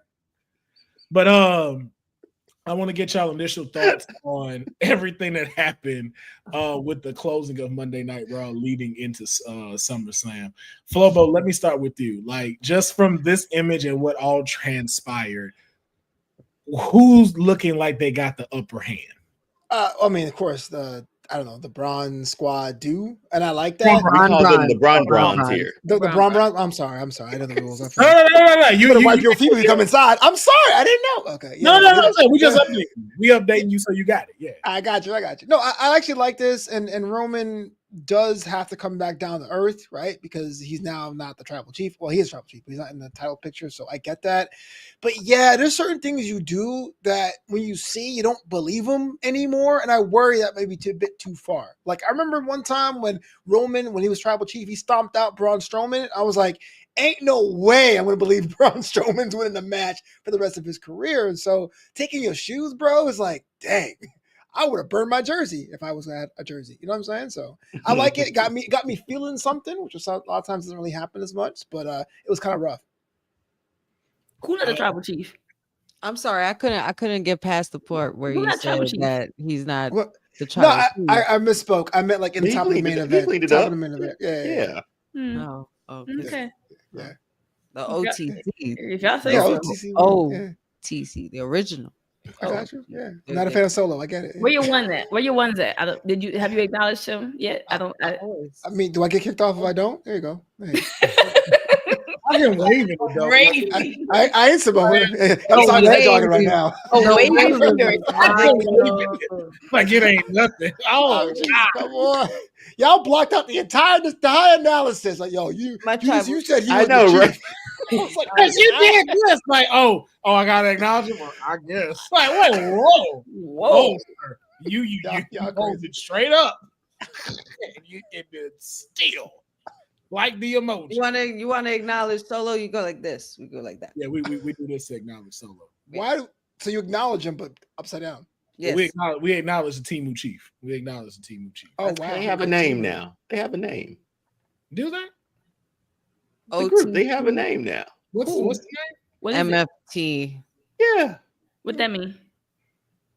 My family tree. They got them crypto things and kids. Boo. That's boring. That's horrible. My family tree. My family tree. Ew. MFT. I thought you said NFT. I'm like, ain't that the crypto? No, not the crypto. MFT. Crypto things. What? Y'all need us on Unreal so we can come up with some names for these people. Yeah, because that is a horrible name. What we in first grade making a project? Like right. Here's my NFT up here. I'm done with all these acronyms. I'm done with all these acronyms too. Like like the act, like the just the letters, like you know what I mean. Like if you're gonna come out with like a name of a faction, like like the Judgment Day, like you know what I mean. Like that's a title. Like We ain't LOD don't count. Sorry, it's whack. We ain't had a good name. Pure Fusion Cocktail. The Bloodline. I That mean, was I forgot great. we won a Roman shirt today. See? The Bloodline. Like, come on now. Yeah. I forgot I threw that on. So Deonne, I'm gonna go to you while we let some of the steam settle down. For sure. I'm sorry, y'all. Damn. No, we messing with you, Flobo. We got we just messing with you, man. Deonne, your thoughts on the closing of Raw going into SummerSlam? I think the Bron needed this one, man. Like, cause just to get the upper hand going into it, it makes you feel like there's a chance, there's some stakes involved now. Like these boys, like the spirit, come on, like the fact that Roman Reigns is getting like cut in half by a spear, probably a more ferocious spear, just is wild to see. Because Braun they're leaning into that sucker. But no, I think they needed this the most. No Seth, no potential money in the bank cash in probably in the near future. If you can get Seth back on camera, great. But it's gonna just be these three for a while, I feel like. And I don't know, man. I know we're getting to predictions later, but in a world I can see them walking out this weekend with a win. Hey, I don't 100% disagree with you. I just want Tsunamis and Spears, man. There's your name. There's your name. Tsunamis and Spears. There. Okay. Better than Braun. TNS. That's what we're going with. Because they abbreviating everything. TNS. Tsunamis and Spears. TAS. That's what they are. Team TAS. What? Cindy. What? Yeah, ain't trying to get me in trouble. She did not deny the allegations, though. Right, she didn't. She's like, yo. First of all, I didn't fly in crazy. from anywhere. We're driving it, and Patchy will be with me, so I'm not doing anything of the sort. I'm a married woman. Thank you very much.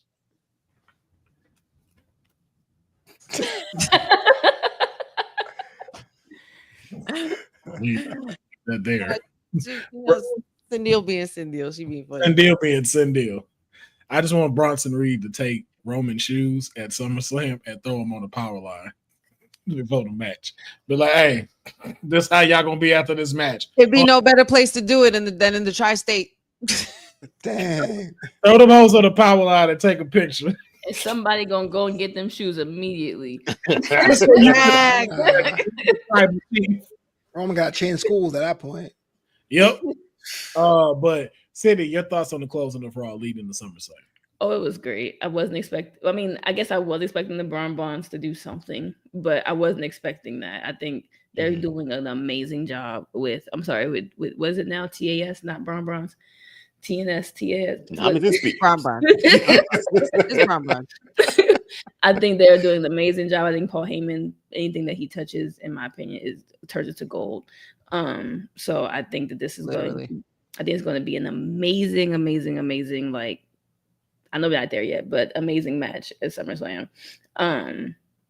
Because what was your original question? Like, do they have have upper hand or something like that? Like, yeah, technically, because they definitely are big and strong. But I mean, like, it's gonna be spear versus spear kind of. So that could be really interesting. Even though Braun Spear is definitely gonna take out a whole army. So, but Raw, strictly Raw. I think it was amazing ending, and it was very disrespectful to my tribal chief. Didn't untie the shoes either. Just pulled them off. I think he untied them. Ah, look at that picture. He snatched them, boys. He was snatching them up. There's a little shoestring hanging. That's still. I see the bow right there. Those are tied. Just pulled them off that man's feet. Crazy. I know that was not part of the script. There's no way that was. There's no way. You don't think so? There's no one cool enough on that room to think of that. I'm sorry. There's nobody. I think that could have been a rib to try There's to. no way. I said that cool had to be a enough. rib That's on what I meant by somebody. That was a rib to pop somebody. Yeah, Like, because there's no way. I've seen all the people back there on Unreal, and trust me. Yeah, Hey, back everybody there. was thinking about that. Like he Nobody- literally did that. I was like, yeah, wait, what are we doing? What are we doing? On you. Hey man, I got you. Give me these shoes, man. Give me these shoes. Listen. But honey, your thoughts on your tribal chief laid out, shoes stolen. Now, why you had to say that? Why you had to say laid out? That's like what that? happened, though. Listen, Yes.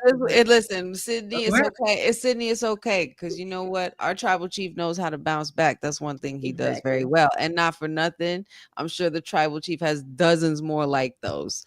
Also Anyway. true. Also very true. And that's all Honey McDuck got to say about that. Oh, You'll get, we'll see you Saturday, Bronze. period. And I'll be there. Ulafala and all that. Well, there you go, man. And that was concluding Monday Night Raw. Just two things from NXT real quick before we get into our SummerSlam predictions.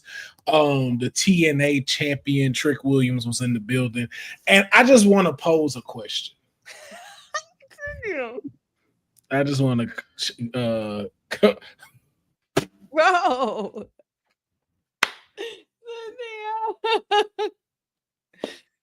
No, Hair I'm just like, not who the that's directed to? Is that directed to Sydney? Is that who that's directed to? not the harem. The harem is expanding. I'm like, that's crazy. Damn. But She comes from one spot. this past Tuesday, Trick Williams stated that he owns and runs NXT and not Obafemi. So now my question is to all of you.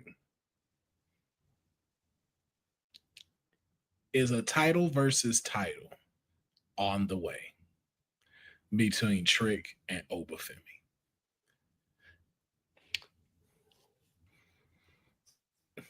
I see Sydney shaking her head, so I'm gonna start with her first. Your thoughts. I mean, Honey shook her head too. I didn't look at her first. I looked at you. No, definitely. That's exactly what's about to happen. I think that's exactly what they're building up for.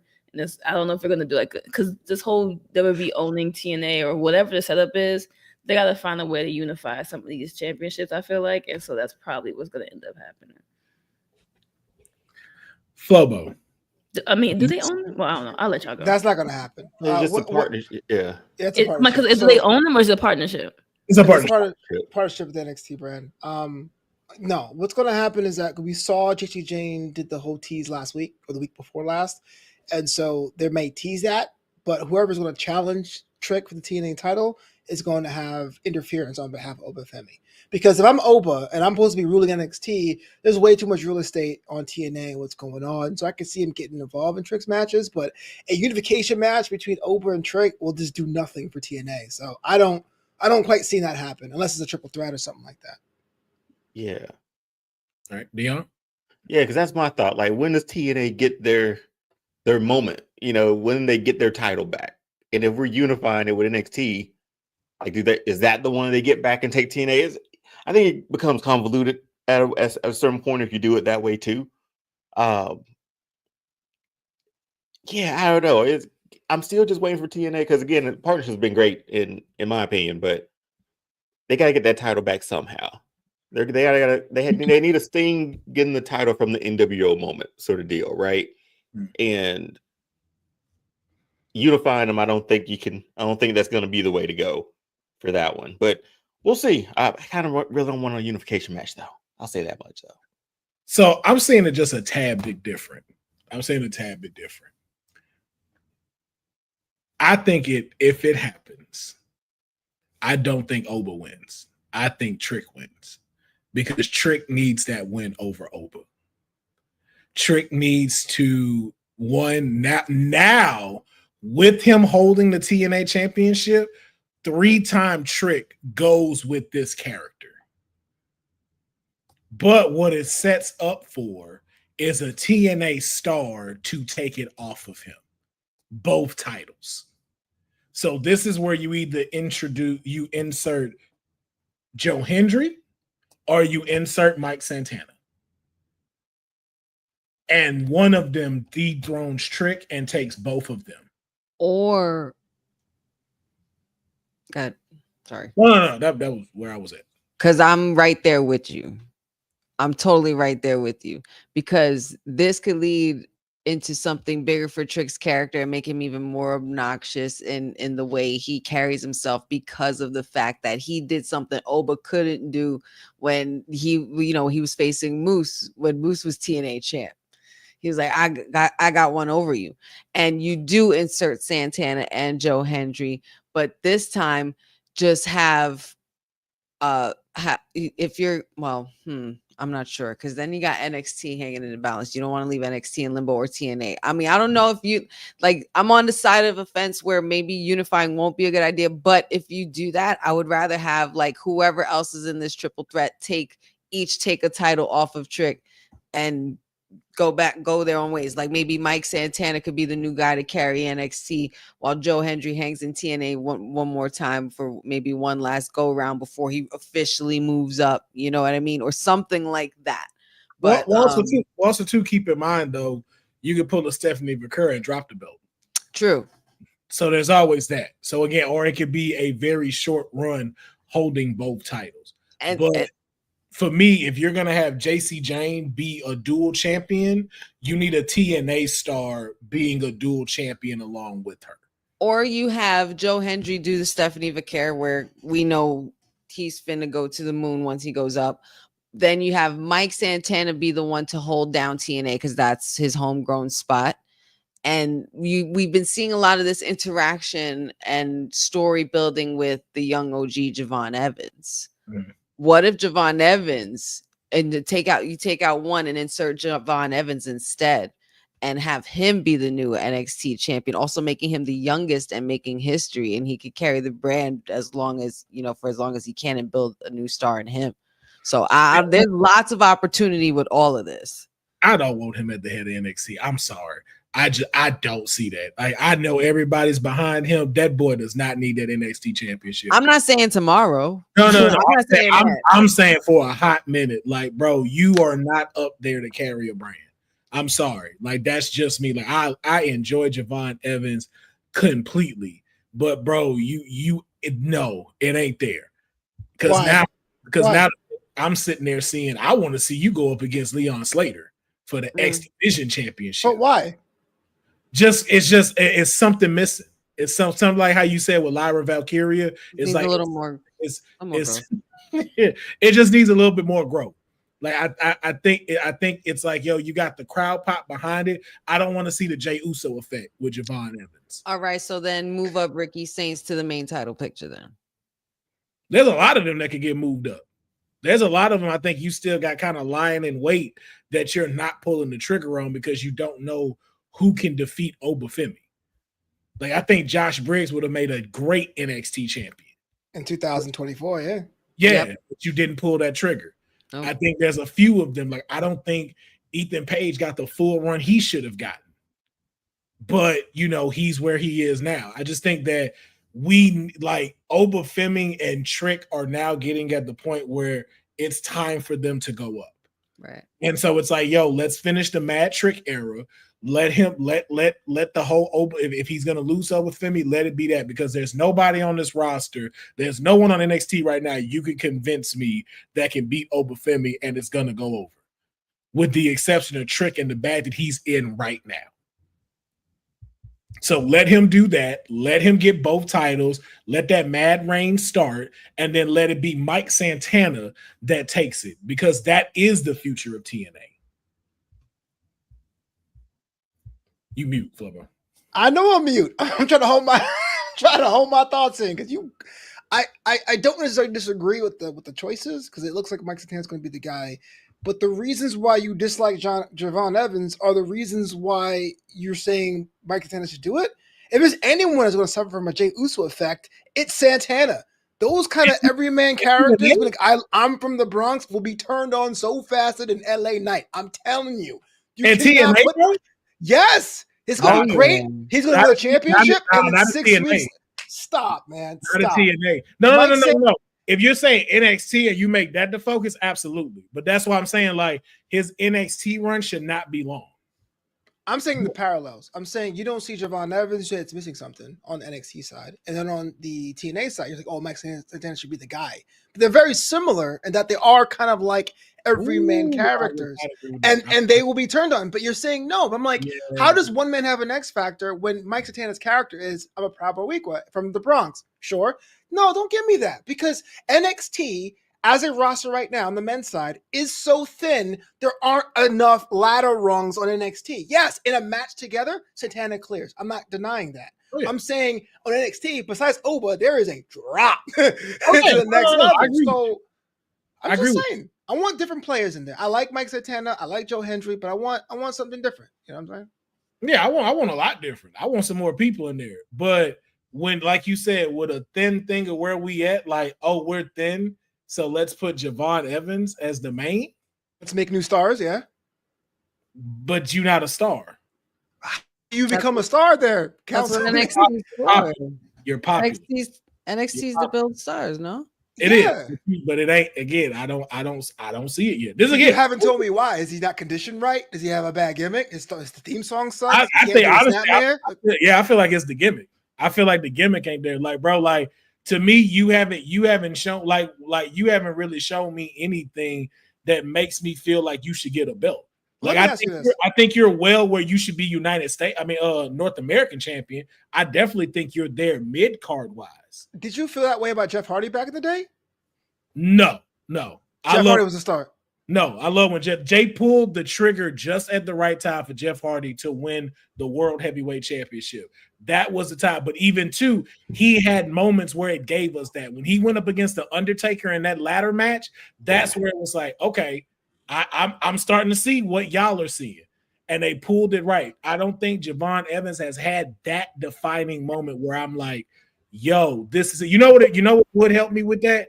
If Javon went up against Oba by himself. Give me a Javon versus Oba match for the title, even if he doesn't win, then maybe that is what will give me that edge to say, yo, not only are you now popular, I see the star that can carry an entire brand. They did have one. It's funny you mentioned Jeff Hardy and Taker because I believe Taker showed up. Didn't he show up to was it he spoke to Javon Evans backstage, didn't he? Mm-hmm. No, I thought it was Oba. That was a while. Yeah, he spoke to Javon to take out the biggest dog. Yeah. So again, let me see that and where we actually have a definitive finish, and I think that would get me over. So maybe that's what they're doing, just in a different way. And I would take that. I'm just saying right now, I'm not fully there. Not saying it is like, yo, bro, nah, in 2 years, 3 years, you good. No, I'm saying like, yo, we right there. I just need that defining moment that lets me know you can carry a brand. Look, I know we're over time. I think it's gonna come as soon as you ask for it. Yeah, I don't want to belabor the point. I know we're out on time, but like if you're the general manager and you got to make a choice of getting the next two opponents for Oba, how many people would you pick over Javon Evans right now on that NXT roster? Oh, just NXT roster? Yeah, if you're the GM of NXT and Oba needs a new opponent, how many people would you pick before you get to Javon Evans? Talking about just star power, reaction. No, that's what I'm saying. I would pick him now. That's why I said that's the match I need to see. That's why I'm saying it like that. That's the match I need to see. I think that's his defining moment. When I see like, yo, it ain't just I'm on the mic and I've snuck this thing and it's giving me the edge. It's like, oh no, this dude can really go against you. Like, yo, bro, you really almost lost that title. And it's like, okay, now I see you being able to carry the brand. Right now, it's still just it hasn't hit that ceiling to where it's punching through. And I'm like, you can carry a brand. Do I believe he's a champion? Absolutely. But do I think as where you are now with a partnership with TNA and everything, it's like that's a lot to put on the shoulders of anyone. No, well, I'm not saying tomorrow, but it's just it's something you definitely see down the line. They're literally building a story with him because you have memorable moments with him. And that could be in 3 months. Like that could legit be in 3 months where it's like, oh yeah, hey bro, it's time to put the strap on old buddy. But just like right now, today, July 31st, I need to see just a tad bit more. Same thing like how you feel with Mercedes. Just once you get them that, once you get Stop! Don't no, That's no, not don't do that. that's not my That's issue two with different Mercedes. things. That's not my issue with Mercedes. Because I Mercedes, don't need a once tad you bit get a more. world title, No. then I can say like, okay, That's not we're the there. same thing. no, stop. That's thing. two different things. Two different You know, You're not even going to We give don't want Javon Evans more- a we title. don't You don't want want more Javon to even have a title. He ain't a star yet. NXT needs I stars.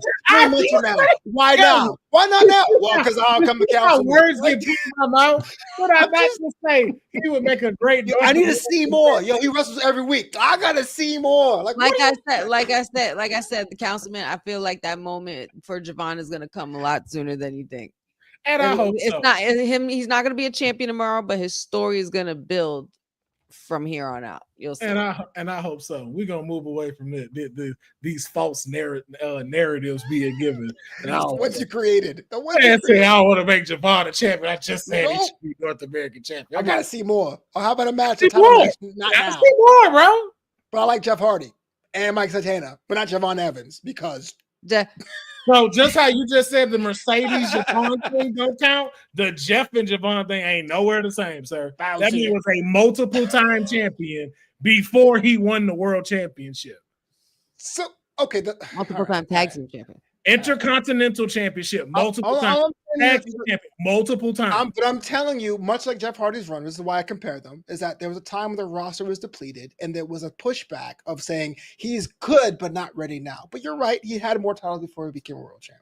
Yeah, that's what I was like. So again, it's that right here. But that's why I say Javon is not that far from it. He's not. That's why I say I just need the one match would most likely do it for me. Boza, no. I don't even know who that is. So moving forward. Nia Jax was on NXT, came after Lash Legend, letting her know you are not a immovable force. What does this do for Lash Legend, though, with Nia Jax coming down here? Like, do you see this as a one-off, or is this an invitation for Lash to move up? Like, where? So same thing like I asked with Nikki Bella. After seeing this, what does this do for Lash, and what should Lash's next move really be? Nobody seems like they have an opinion about this. So I'm gonna start with Honey. I definitely do. Everybody faces look like.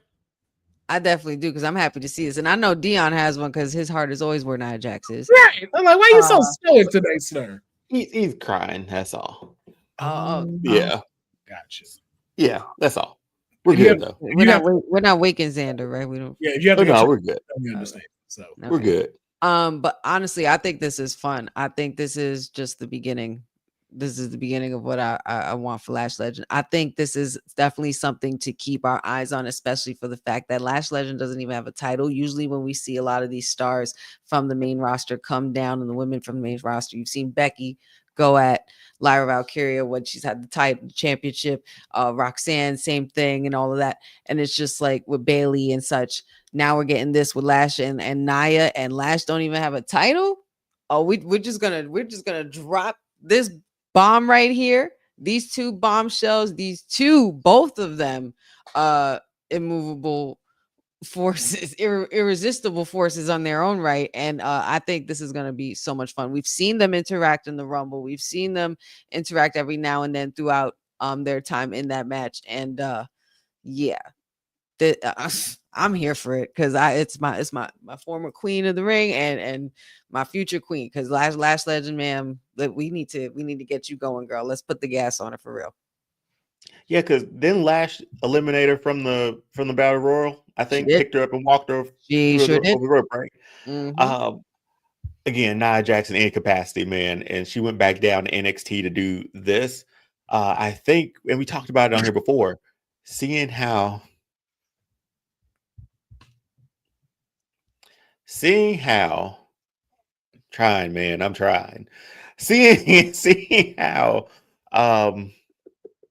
God, I don't even know what I was gonna say. I'm like, he ain't wrong though. I'm like, yo, hey, that's a great comparison, sir.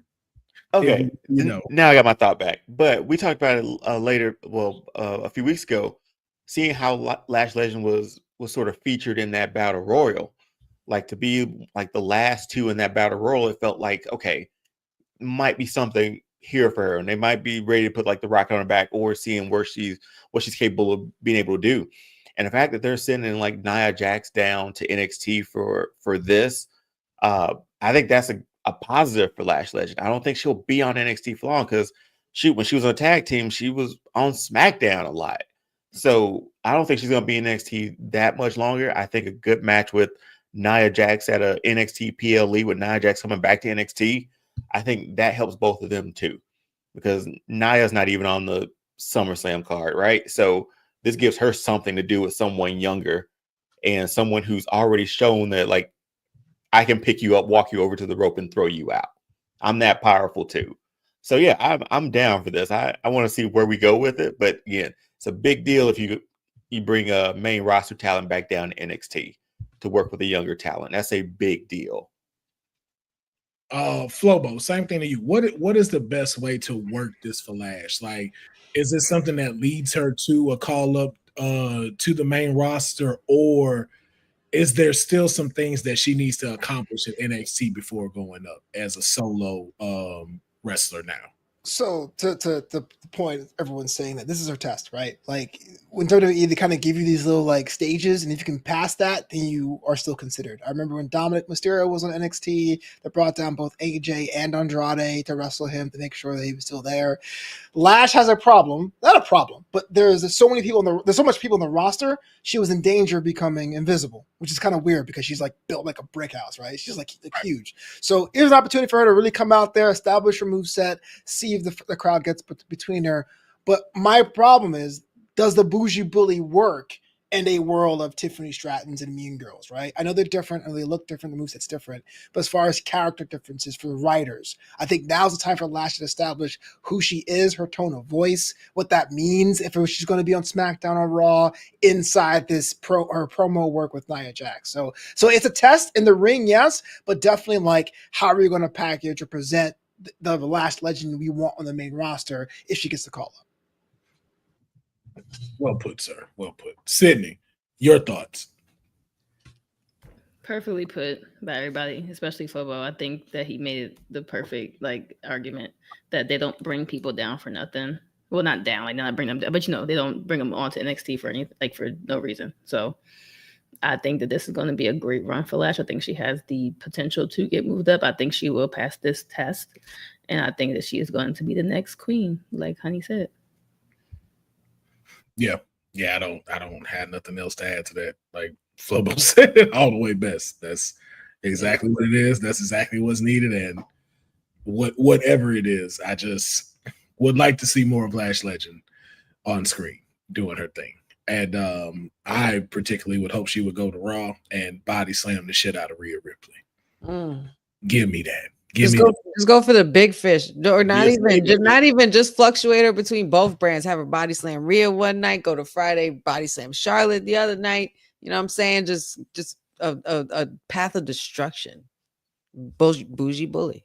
Dang, Nikita Lyons left the chat. The what? Nikita Lyons has left the chat. I'm just kidding. Oh.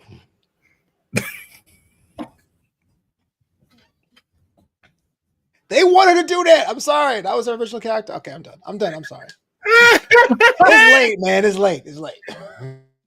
Yeah. Stop it. I'm just saying. It's 8 o'clock. You won't be able to do it. Don't you give me that. Yo, it's my afternoon nap time. Stop playing. Yo, this is what counts as afternoon naps for us at this time. Mm-hmm. Definitely afternoon nap. But let's get into the big thing. It is time. SummerSlam predictions. We got 2 nights of SummerSlam this year. I did not break these down into nights. I don't know what's being shown which night. I got you. Well, I'm not finna rearrange these images. So I know, but I'm just saying if you need help navigating which night is what. Nah, I picked what I thought should go first and what we think will go last. Okay. Yeah, I just put which ones I think we're gonna talk about the least, and well, not least, because especially with the first one, and what we know will be a very big conversation piece. So, but we're finna move into our predictions, and let's start off with Sami Zayn versus Karrion Kross. Y'all predictions on who's going to walk out as the winner. I don't give a damn. Karen Cross, final answer. That settles that, but I'll Cross. make it easy for everybody. Cross is definitely Yeah. still. The end. I can't wait to see that. Bathroom break. I don't really give a. His WrestleMania 40 match was possibly the bathroom break. I wouldn't call this one. If you follow the story of what they're doing with Cross. They're trying. Break for you, Flobo. Why bathroom break for you? I don't understand the conflict here, right? Sami Zayn is still acting like he's an underdog and he's won everything. He's won everything. He main evented WrestleMania. Like what? He's like, gee Willikers, I hope I can overcome Gee Willikers. Gee Willikers, no. And you got Cross, who like that dude that's like in your school but never goes to class. Like, don't you wrestle, bro? You always backstage telling people what to do. I don't see you in the ring, so I'm like, just settle it. Let me know who wins and just let that. Now, Flobo, What's for up? an hour and 50 minutes, Yeah. we've been disagreeing our asses off. But when I tell you we in the same car seat when it comes to Mick Foley Jr. Thank you. Like, what are you doing? Bro, you ain't been an underdog in about 10 years. Yeah. You don't stop with this bullshit. But for me, I think that's what this is. And I really kind of wish I wish Karen Cross would have thrown that into what he's been doing with him. Like, not just a thing of like telling me that I was right about you and all this stuff. It's like, yo, say this, like, yo, you've been walking around acting like you this underdog and you not. And I'm finna expose you for this, or I'm finna make you move into your next chapter. But this whole underdog thing, I'm gonna kill that at SummerSlam. I think that should have been called out. But I'm the same with like how Deonne said. I'm going straight just, Karen Cross. And if he does not win and you try to get this Sami Zayn over thing, I think all of this was a huge waste and it was not worth you giving them a SummerSlam match at all. I'm with you. So, City, did you pick? Yeah, Cross. I think we're just he's run his course, man. Like the bloodline, the run before that, the conspiracy, the Jackass match, which was a pretty damn entertaining match, came out of nowhere.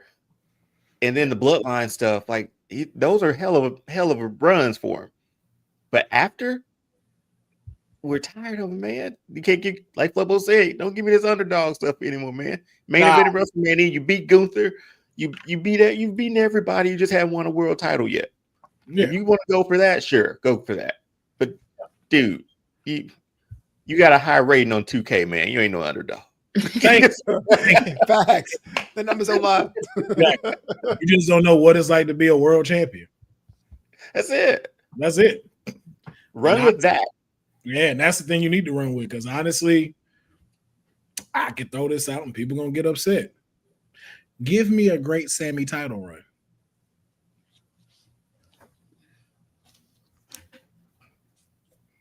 Why not? There you go. He was NXT champion, right? That don't count. Yeah, he was also the IC title champion too. Right, and guess who outshined him on that? Kevin Owens. When he power bombed him on the edge of the ring. Night one. Took that from him night one. So that's what I'm saying. Like, that's what you need to focus on. Like, how do I be a memorable singles champion? But we'll move on to one we probably do care about. Cross wins or we riot. There we go. Steel cage match for the U.S. title. Solo Sikoa versus Jacob Fatu.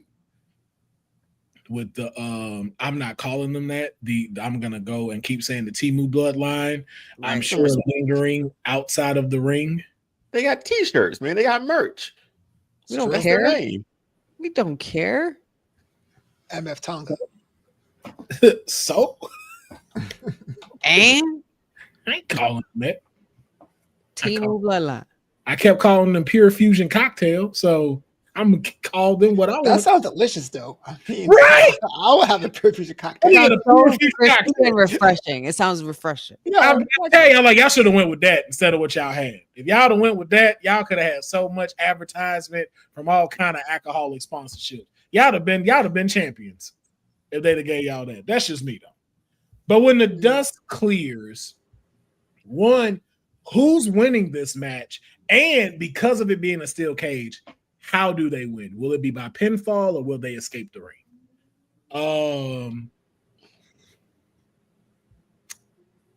Honey, let's start with you.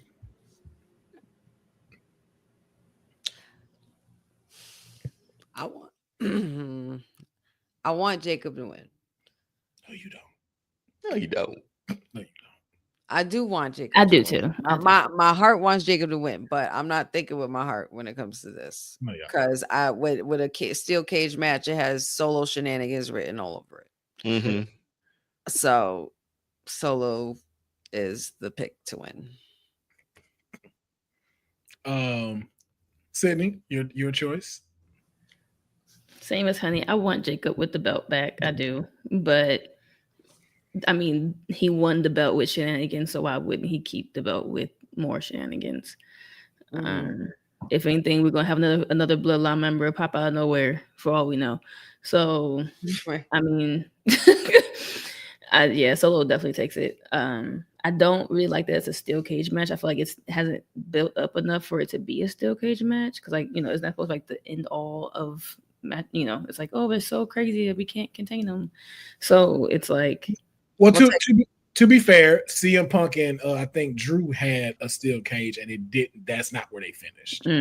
Or was it Hell in the Cell? Because steel cage gives you the opportunity to escape, either climbing out or climbing through. Hell in the Cell, you're not getting out. Yeah, so this kind of like the advantage to keep everyone else out to like, get your one-on-one, but it can still lead to more. But I do understand like where you're coming from with the you throwing a cage in, this could be like that end. But we also need to keep our Samoan werewolf hungry because you obviously can't keep a beast in a cage for long. So obviously, like the Solo shenanigans mixed with that, that would make sense. So who you got and how are they winning? Oh, me, Solo. I think it'll be pinfall. I do. I just because I don't. Unless, well, actually, no, I'm lying. Because if there's shenanigans involved, then they're just gonna, I think Solo's gonna escape. Okay. Flobo? I got Solo with the brass knucks. Ooh, throwing it back. Because it goes right through the cage holes, you know? Mm-hmm. Yep. Deonne? I got Solo, but again, he's with the group, man. Like there's ways of getting in that cage, and there might be a big Jim sighting to help out Jacob, but I think Solo wins and walks out the door, man. Like that's what I see. I'm going with Solo because he's a far better champion than Jacob. I said it. I like it. Y'all didn't even give him a chance to be champion. Wait a minute. Right. He didn't have the belt that long. That says a lot about you, sir. Well, was like, oh, y'all not gonna make me champ? Bet. Watch what I start doing. Well, I understand that statement. And one word, stop. Bro, he just gets better and better on the mic, and he's fun. Like, even when he went when he was pointing at who is it? But with the car accident, he was like, "Look at you, stupid! You about to get arrested. Look at you!" Like, I'm just like, yo. So and asking Cody to help him out. The acting and everything. I'm sorry. Yes. I'm sorry. All right, look, I'll welcome Jim. I'm sorry, y'all. I didn't think Solo was this funny, and so I could definitely say that I would agree with that statement. Yes. So that's me, and I think they pull him out of the cage. I think so. Yo, my God, stop! Somebody pulls him out. That's how they win.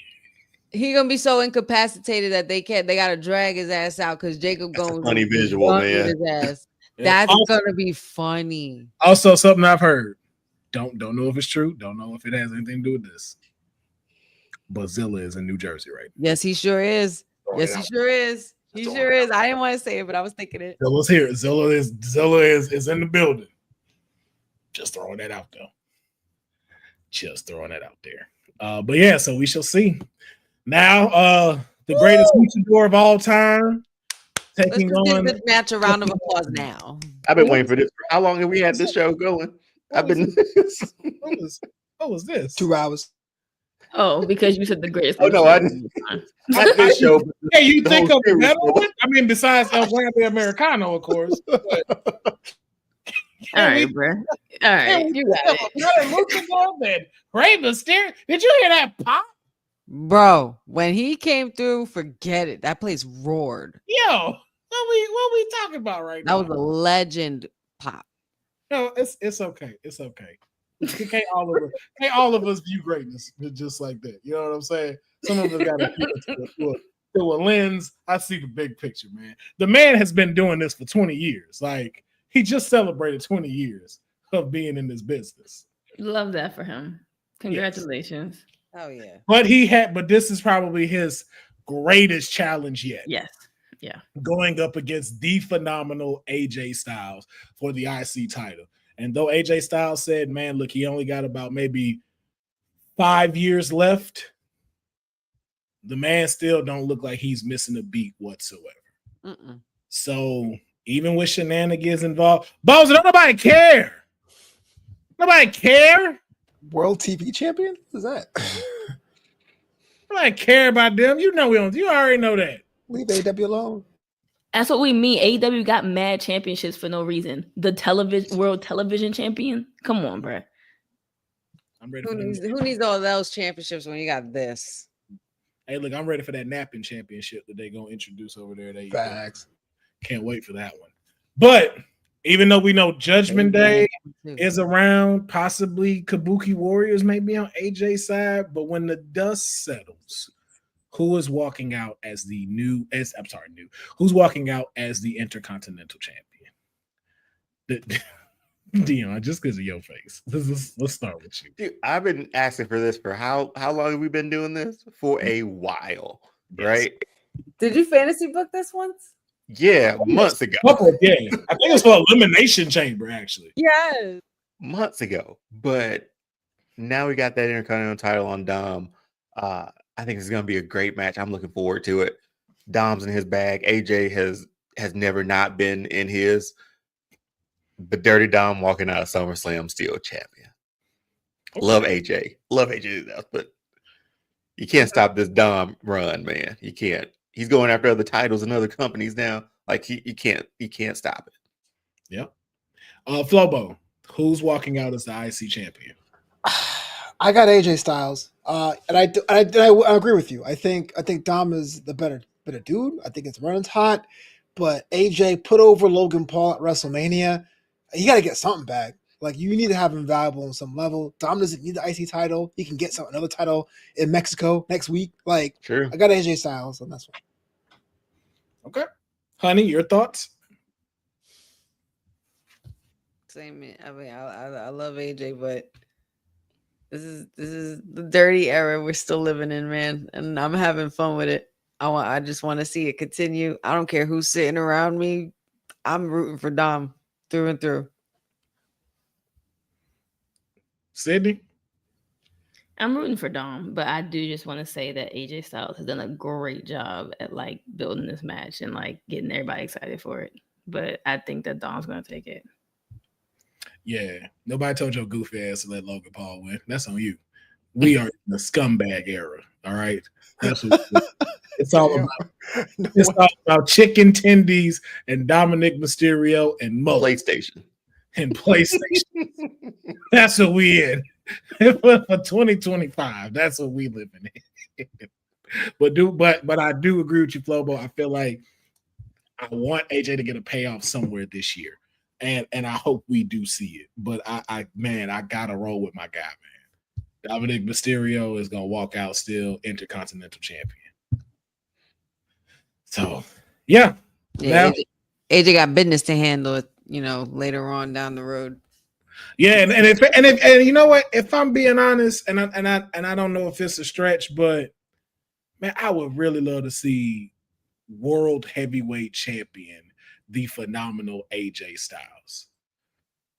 Like, I would love to see that. Like, I get the IC title run, I understand, but man, him versus Gunther, phenomenal forearm because like both of them in that technical type of man. Or him versus CM Punk. Yeah.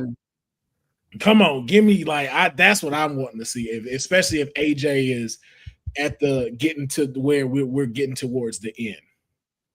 So that's what I'm saying.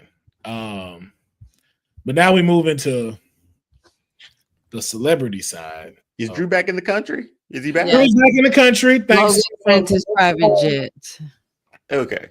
Logan Paul's private jet got him back into America. Okay. Don't know how that works. I think he threw his passport once he found out that he was going to be fighting Jelly Roll. Someone told me he was in Wisconsin when he filmed that, but that is just what I've heard. That's just throwing that out there. But Randy Orton Jelly Roll versus Drew McIntyre and Logan Paul. Wait, we don't have any enthusiasm for this one? Oh, The y'all? build Why No. The I hate build this. has been kind of dope. They were on Jimmy Kimmel. That was that's Hogan with his feet up on the Tonight Show, man. Why y'all look? Why your frowns up? Why got the frowns? I mean, I'm on board with this. So am I. Well, you're not the only one. Yeah, this dude counts on doing like the celebrity match, man. I don't know about you, man, but wrestling used to be fun. SummerSlam was my favorite pay-per-view of the year because you didn't have to school in the morning. You would come over and you would see matches. Remember when Arrow had a match against Stardust? Come on, man. Like this is lineage, man. I'm in. Did you just compare Jelly Roll? Yes. Arrow? Yes. Just saying, Crazy. we don't know. Crazy. What, We want to Good thank job. Flobo. Good wait job. a minute. Oh my God! No, Thank you so much. Bro. That man has lost his mind. Hey, yo, what you smoking?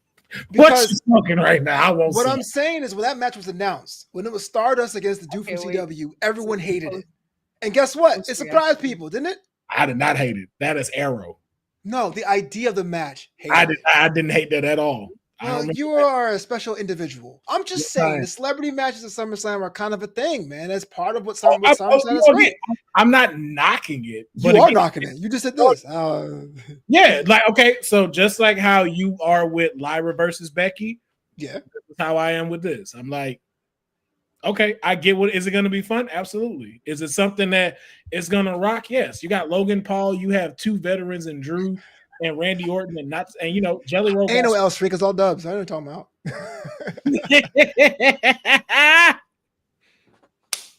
Cindy!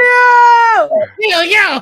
That's it. That's the one. That's the one, Cindy. You might have trumped it. You might have trumped it. So Cindy, Hey, say she giving you a run for your money tonight.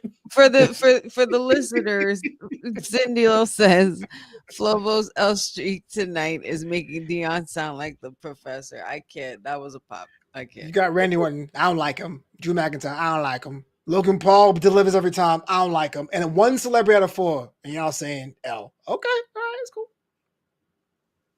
Wait, I got Jelly winning, though. You said you don't like Randy Orton? I'm saying is y'all are saying you guys don't like the match. I'm like, Randy Orton's in the match. He's a legend. Logan Paul over delivers. Drew McIntyre's a specimen. You got one celebrity out of 4, and y'all wrote this off. But I'll take the L. Yeah, I'll in be a watching tag this match match, where in a tag match where he's not going to do a lot. Well, I'm just concerned. I'm just concerned. I don't About I don't care. I don't. Same. I don't. I you know what it is? I nothing this match. This I would be don't my like bathroom break, honestly. I nothing this match. I am not saying in no way that it will not be fun, that it will not deliver. Again, what you just said, you have 3 points in this ring that know what they're doing. I just have no feeling towards this match. With everything else that is circulating around SummerSlam, this is my one that's just like, okay. I will say something that might make Deonne and Will like almost fall out their seat, but Logan Paul made me laugh. Yep, when he called out Jelly Roll, I actually thought it was funny. He called him a Kentucky Fried Convict. I was like, that was funny. But that's it. That's all I'm giving him. Well, but so who's walking out? The winner. Don't care. wow. It's not Karrion Kross, is it? No. Yeah, you got Jillian Randy, man. Wait. We're not now. No, because okay. I said that because when you asked me who's going to win the Sami Zayn Karrion Kross match, my answer was I don't care. I got the I don't care. I'm not comparing Jerry Lawler to Karrion Kross. I'm not doing that. I got you in the sense of you don't care. Yeah, you're Karrion Kross. That's how Sydney is. Right. That's what I got from it. I did not get you comparing them to Karrion Kross. No, I did not catch that. I caught the other thing. So I'm kind of the same way like Sydney. I don't. Cool.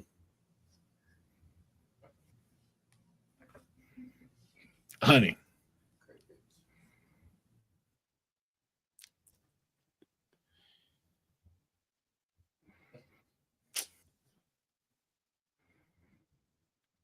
Man.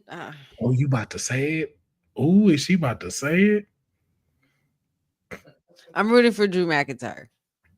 And because it's a tag match. I'm rooting for Drew McIntyre. You know, there's another person that's with him in this match. And I think the person that he's with, he should knock him out with like a straight up headbutt after if they potentially lose. But I'm rooting for Drew McIntyre. And who else? I'm rooting for Drew McIntyre. And he's possibly going to win with his tag team partner. Who is that for the folks that don't have a visual? Come on, Stevie Wonder needs to hear this because he watches this podcast. Just in case you don't know. All right, fine. There's two things I give him. I give him the funny comment he made on SmackDown and this win. Logan, whatever his name is. I'm sorry, I'm trying to hear it. It's loud out here in downtown Gotham. So you got who winning?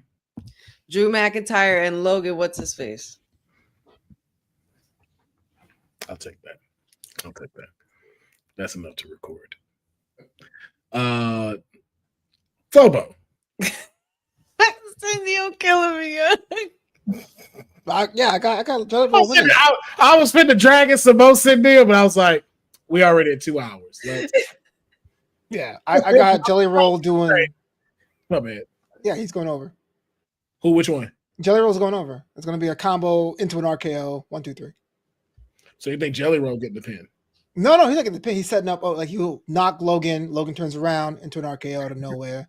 1, 2, 3. Oh, so you think Randy will pin Logan to get the win? Okay. Exactly, Sendil. I didn't know Wolverine was going to be at SummerSlam, but okay. Deonne, who's winning? I'm going with Randy and Jelly Roll on this one.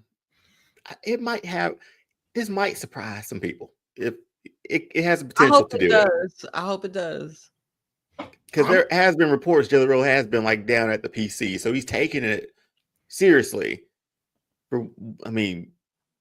It could surprise you, man. The way they've been booking celebrity matches since Bad Bunny until now has been flawless. Okay, and it's people who take it seriously. They do well with it. And Logan Paul has always delivered. And again, he's in there with 3 guys who can work. He comes in, takes a beating or do whatever, get that moment, and that's it. Just saying, it has a chance. I don't disagree with you at all. It just has a chance. Do I still care? No. Understandable. Yeah, that's it. Just as opposed to the card we have, this will do just what it's supposed to do. No doubt about it. Just entertain. That's it. I have no negative nor positive to give to this match. By all means, have your time. That's it for me. Another match that I guess I feel the way towards. Don't care, Becky. Yeah, I feel like we already kind of addressed this from the Raw talk. Becky has retained. Okay. Deonne, who wins this match? I'm picking Lyra for this one.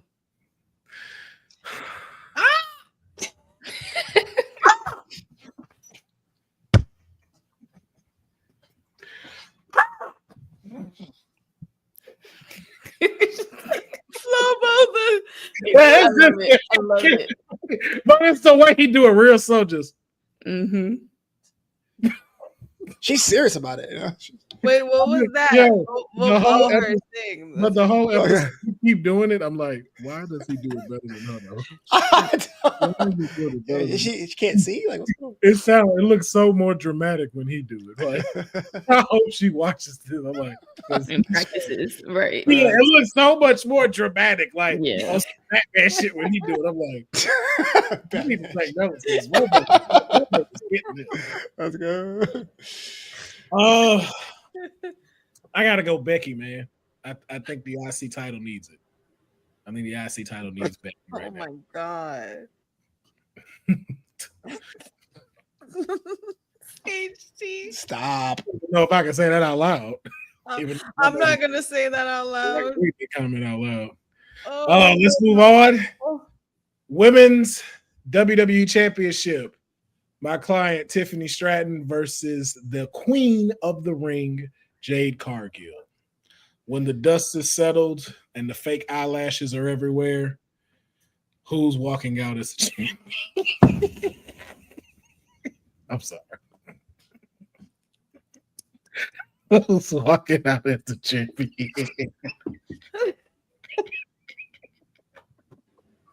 You know, cause they be scrapping. She's terrible. They leaving stuff in the ring.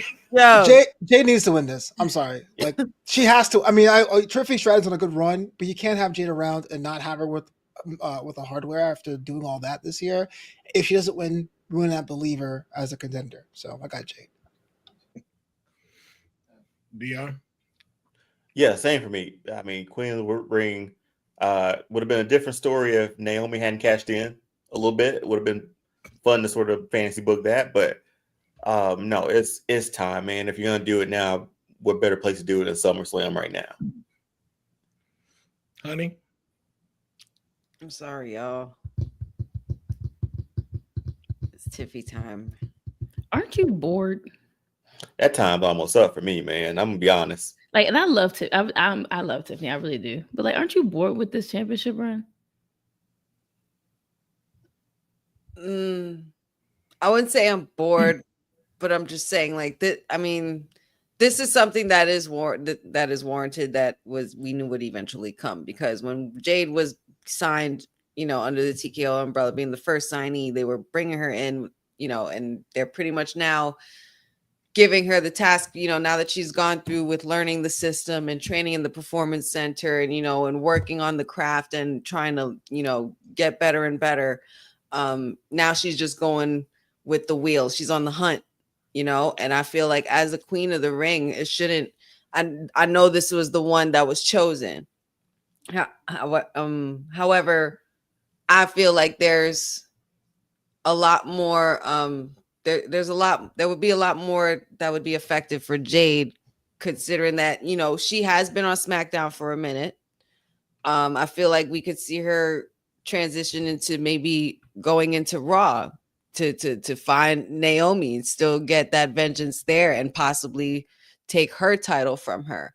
I still see a pretty solid run for not the full rest of the year for Tiffy, but maybe. She has she surpassed, how many days has she surpassed already? I believe, didn't she just like break record for like 200 or something like that?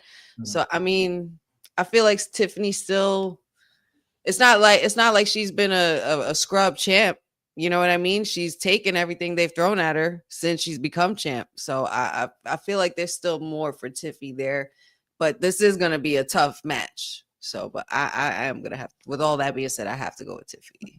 But I do love Jade and I love what she's doing. But I just feel like there's more with that Naomi thing, and there's unfinished business. So much for her. Sydney? That's fair. I'll take that. I'm still going Jade though. That's all. That's it. And I also partially reside near Strattonville with my tag team partner up there. So it's like, he's made them. You not feeling like what's coming? Time's up, man. No, time is up. No.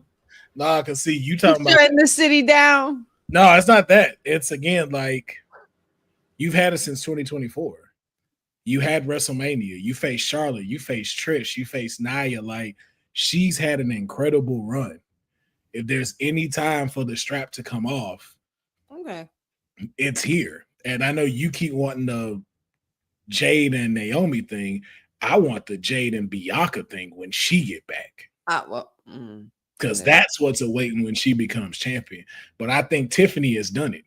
I think Tiffany had a fantastic run. I think she had and I would love to see what her chase looks like with no money in the bank and her just being there. I think if you did all of this for Jade Cargill, for us to have all of this, this is where the payoff needs to be. The only one thing I have to say, make sure both her shoulders are down when you pin her, Jade. Mm-hmm. Please. Make sure both are down and the ref don't have to scoot your foot over when the pin goes. But I think it's time for us to have a new champion. And if it's not here, then when? And I feel like if you don't let Jade, if Jade doesn't go over, then it's like, what did we do all of this for? Because to be honest, I'm not trying to say this in a bad way. I do not need another Tiffany and Nia match. Oh no. I need a Jade and Nia match. Yeah, there's a lot of people on this card I feel like are in must-win situations for SummerSlam. You know, where it's like, if you don't win, do I still want to buy into you later on? Right. And this is what's needed. I think with that, I think she has everything that she needs right now to carry as a champion. Then especially again with what she has in Naomi, because we're even leading now into Survivor Series, and we don't know how Survivor Series is structured this year. Like, do we go to just War Games, or are we also now including champion versus champion again? And who's to say if we go there, Naomi versus Jade, with both of them having the belts, who's the better champion? Well, I don't know, because it's also Crown Jewel, right? And that last year was champ versus champ. That too. Yeah. So it's a lot to where it's like, hey, again, this is my client, Tiffany Stratton. I got a whole residency here in Strattonville, but I think she's had an incredible first run. I'm not finna say, like how Sidney said, I'm not tired of it, but I'm like, this is where we're at the cusp of, if she needs to lose to anybody and we start a new reign, this is where it's at. And let's just go ahead and make it happen.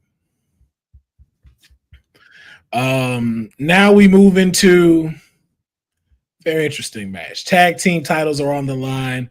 Alexa Bliss and Charlotte Flair versus Raquel Rodriguez and my other client, Roxanne Perez. A tag team we did not think we were going to see ever in life, yet somehow is just working tremendously. I love everything Charlotte and Alexa are doing right now. Yeah, man. Yeah. Even the social media stuff, I'm like, yo, y'all look great together. But when the dust clears, which team is walking out with the tag team titles? Cindy, let's go with you.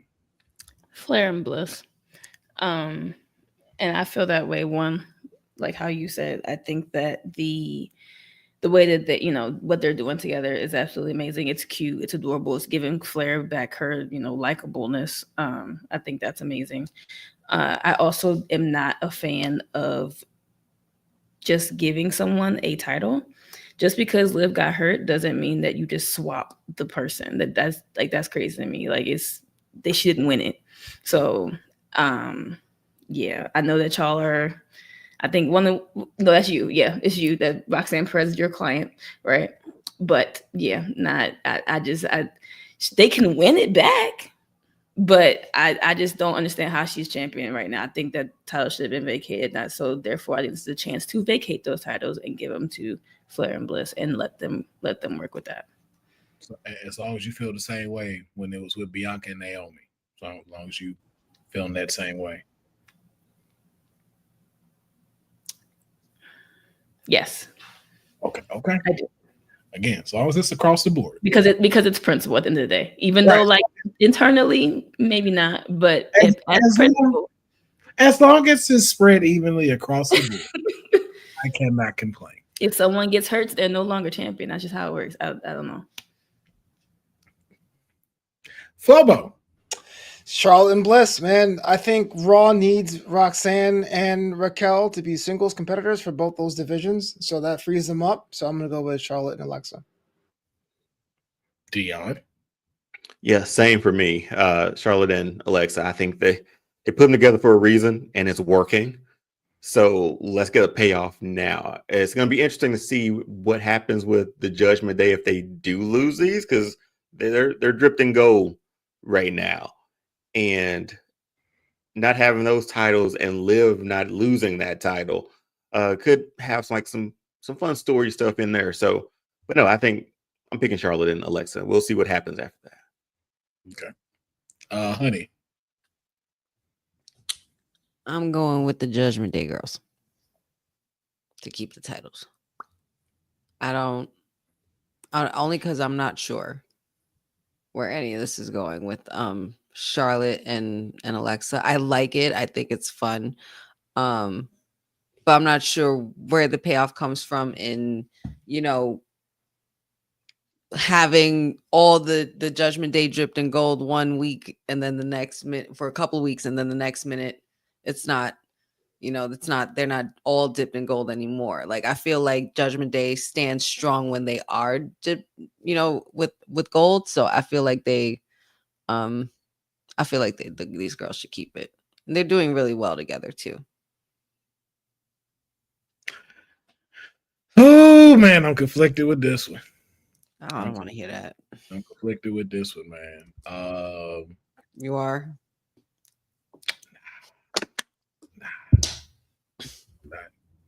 I can't say both my clients losing at SummerSlam. What kind of shit is that? No. I was gonna say, who are you kidding about?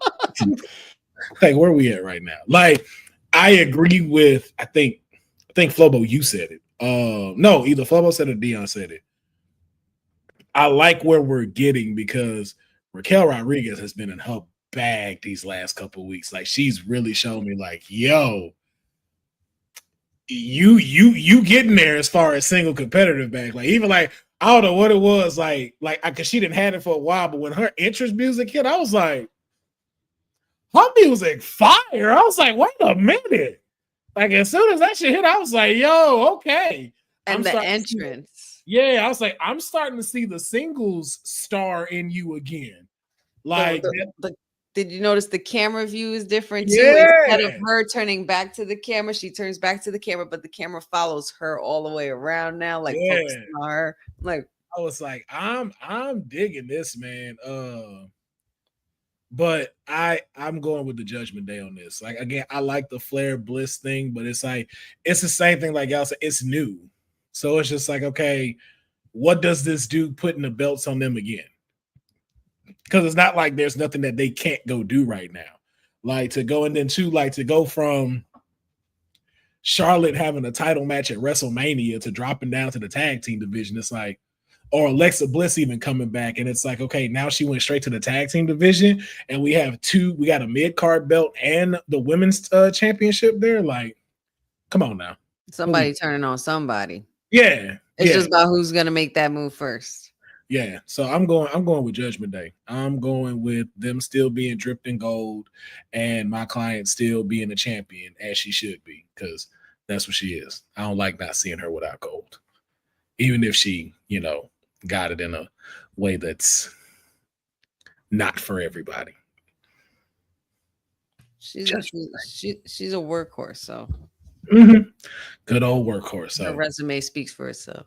Yeah. And I still just want to see the awkwardness with Liv come back, like, give me my title. Fair. That's gonna be funny. Like, no. So we'll see what's up. Yeah. And then too, I kind of want to see them two turn on each other. I want to see Alexa and Charlotte turn on each other, because I think cute and great and fun as they are together. I think that would make a great run from each other. Would be fine. I think that's something that SmackDown could use. So, speaking of SmackDown, after countless efforts of us trying to understand why the tag team titles were not on a PLE, They have finally been put on the PLE in a returning staple to SummerSlam, the TLC match. Although y'all did it when the black people aren't champions, so that's very interesting. We won't go down that rabbit hole. But yes, DIY, them gun boys, the Wyatt Six, Street Profits, Fraxium, whatever they calling themselves, Los Tag Team for tag team titles. Los Tag Team. Okay. Oh, okay, gotcha. Yeah, That's mad funny. That's foul. That's foul. I don't know what their name is. We are Los Tag Team. That's like super generic, bro. That's muy generic, bro. Yo, all right. We go with that. Muy generic. Everybody done did a little elementary Spanish. That's awful. I don't know who that is. I was about to say Dragon. I'm like, is that Dragon Lee? I don't know who that is. I know that's on Ray Phoenix. Ray Phoenix. Dang, I forgot that dude was on SmackDown. For real? I did. Wow, okay. The last time I seen him is SmackDown. I mean, not WrestleMania. No, he's been on pretty regularly. No. Just because I don't get a chance to really see. Oh, SmackDown. I got you. That's what I'm saying. And then, like on like their socials, they don't really like show his stuff. Dang, I forgot he was on there. That's a my bad. That's not even trying to joke. Like that's I'm seriously sorry about that. I've not seen him in a minute. But which tag team is going to climb this ladder and take those tag team titles down? Honey, let's start with you. See if you give your obvious answer. I don't know. I kind of didn't want the Wyatt Six to win this to begin with.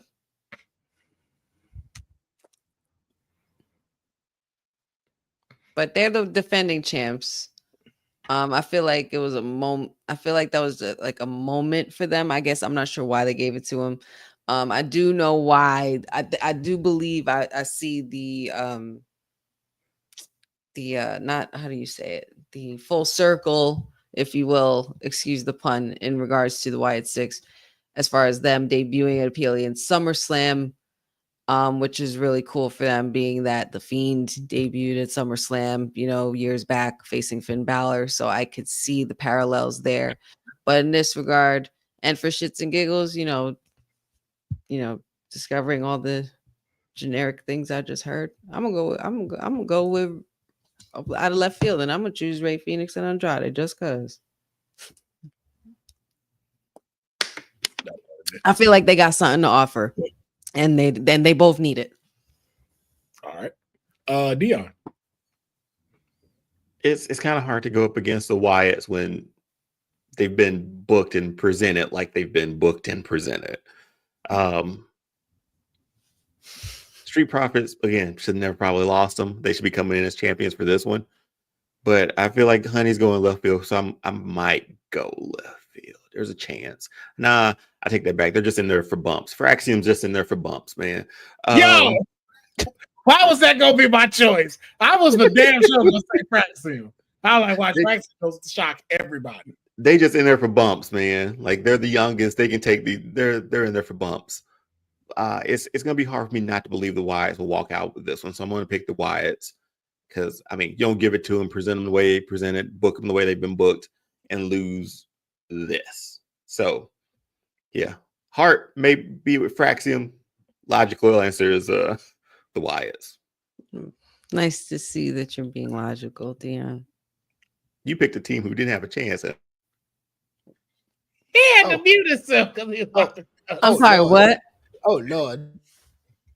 He had to mute himself. He was about to speak out of turn. He was like, let me mute. I'm just repping for my Los Tag Team peoples, Los Tag Team. Don't make that stick. I feel bad.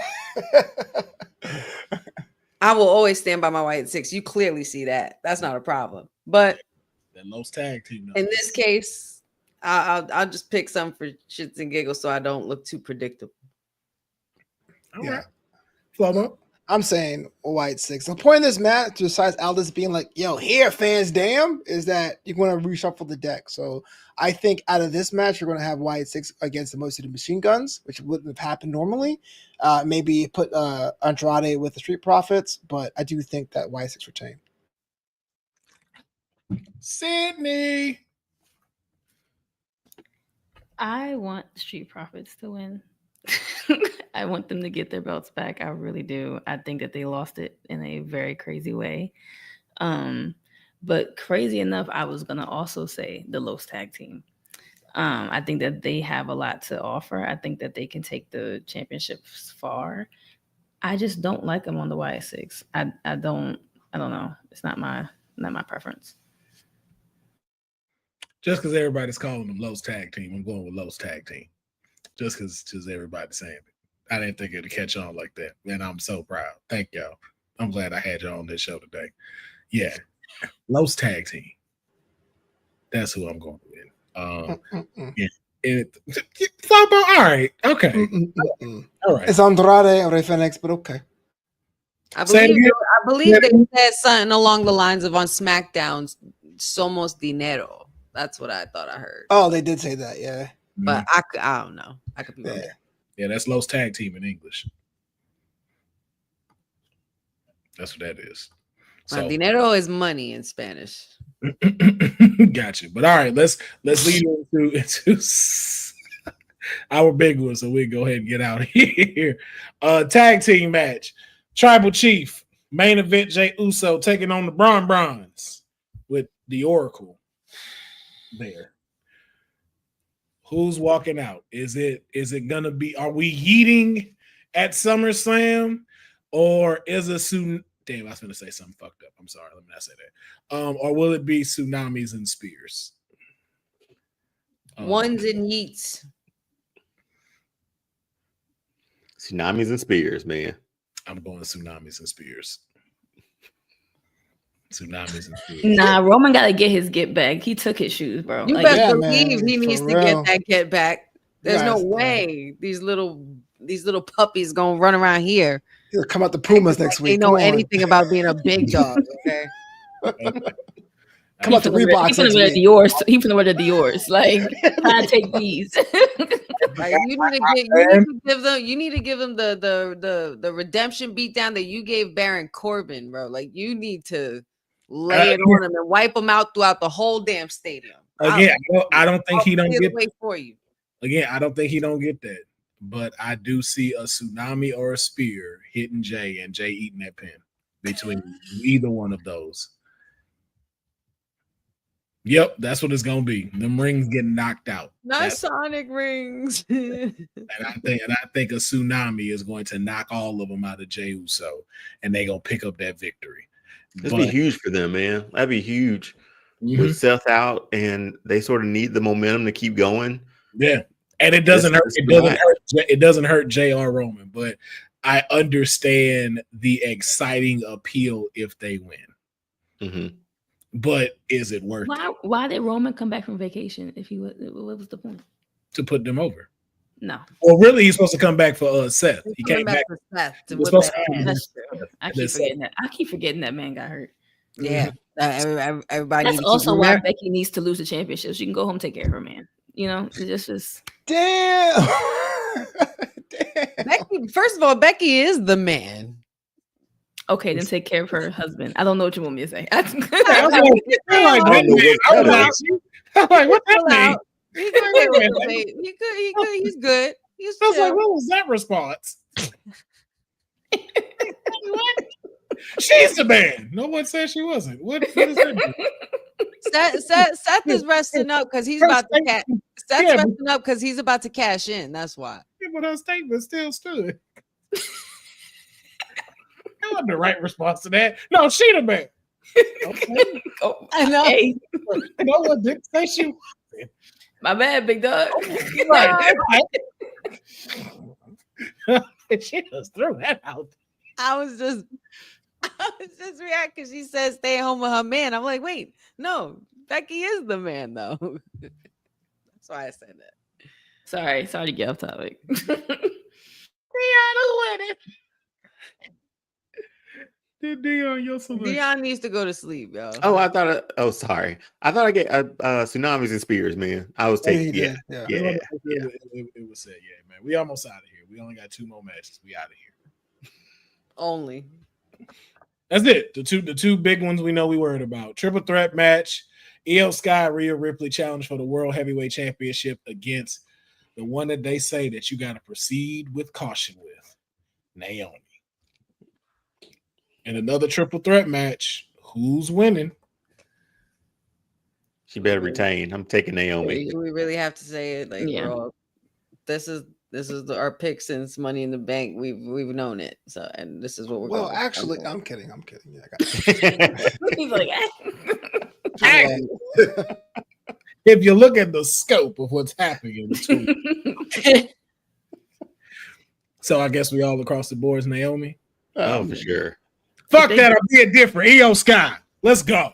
Bro, what's going to happen is Rhea's going to beat up Io, go for the pin, and then get this thrown out the ring, and Naomi's going to steal it. Hey, That's really? Happen. Hey, nah, you know what I love, though? I love for that to happen, and Naomi pin Rhea. Yeah, take it like from you, like you really want this to go over like that? Yo, let Naomi pin Rhea. I would love that pin. That's a big pin. Yeah. The golden child of WWE. Yeah. Let Naomi beat her. Again, it could be just like that. Io do an over the moon moonsault, throw her out the ring, and then she pin Rhea. Or even give us her display your new finisher at SummerSlam on Rhea. Because I heard she got a new finisher. Oh, really? Yeah, I heard she got a new finisher to go with proceed with caution. Oh, thank the Lord. Let's do that. Yeah. So I don't know if it's gonna premiere here, but supposedly she got a new finisher. So that's how I want to see that in. Let Rhea eat the pin. Y'all didn't do it at WrestleMania. It needs to happen at SummerSlam. But if Rhea wins this, Kayfabe will only focus on AEW moving forward. It'll be last time you see me then. It'll be a one-person show. No matter of fact, we will strictly focus on NWA. Is AEW that bad for y'all? Damn. I tune in. It's not great. It's not okay. Great. All right, respect. You stabbed the man in the head, man. No, he did do that, huh? He did stab all over the head. You're right. I mean, put a syringe in Swerve's cheek. Like, I'm like, what are we doing? For free. Not even free. Like, you didn't get paid extra for that. Like, what are we doing? What is going on? What's happening right now? And then the main event, which is very interesting because I feel like this isn't the biggest one out of this whole card. Know who this is gonna win. We already know. But who walks out champion? Is it still 17 and never seen? Or do we go into another chapter with the American Nightmare? No, absolutely not. I'm so tired of this. I know you didn't call me, but I'm talking. I'm tired of no one asked for another John and Cody match. I don't think they did. Maybe I'm in the wrong crowd. But you did. Are you a Cody crybaby, Flobo? No. I'm a Cody fan. Oh, so cry about it. What? Yeah, Cody crybaby. Got it. Heard. Yeah, no. Deonne, it's Deonne. Oh, that's why he's the people's nightmare. That's why he's not saying nothing. You gotta be careful. Cody's a franchise. I'm giving sitting here time. Fair. It's her time to go. I happened to see Flobo's face. I didn't, you leaned back. I thought you was just, resting. I don't know. I ain't gonna lie, I am tired. It's been a long day.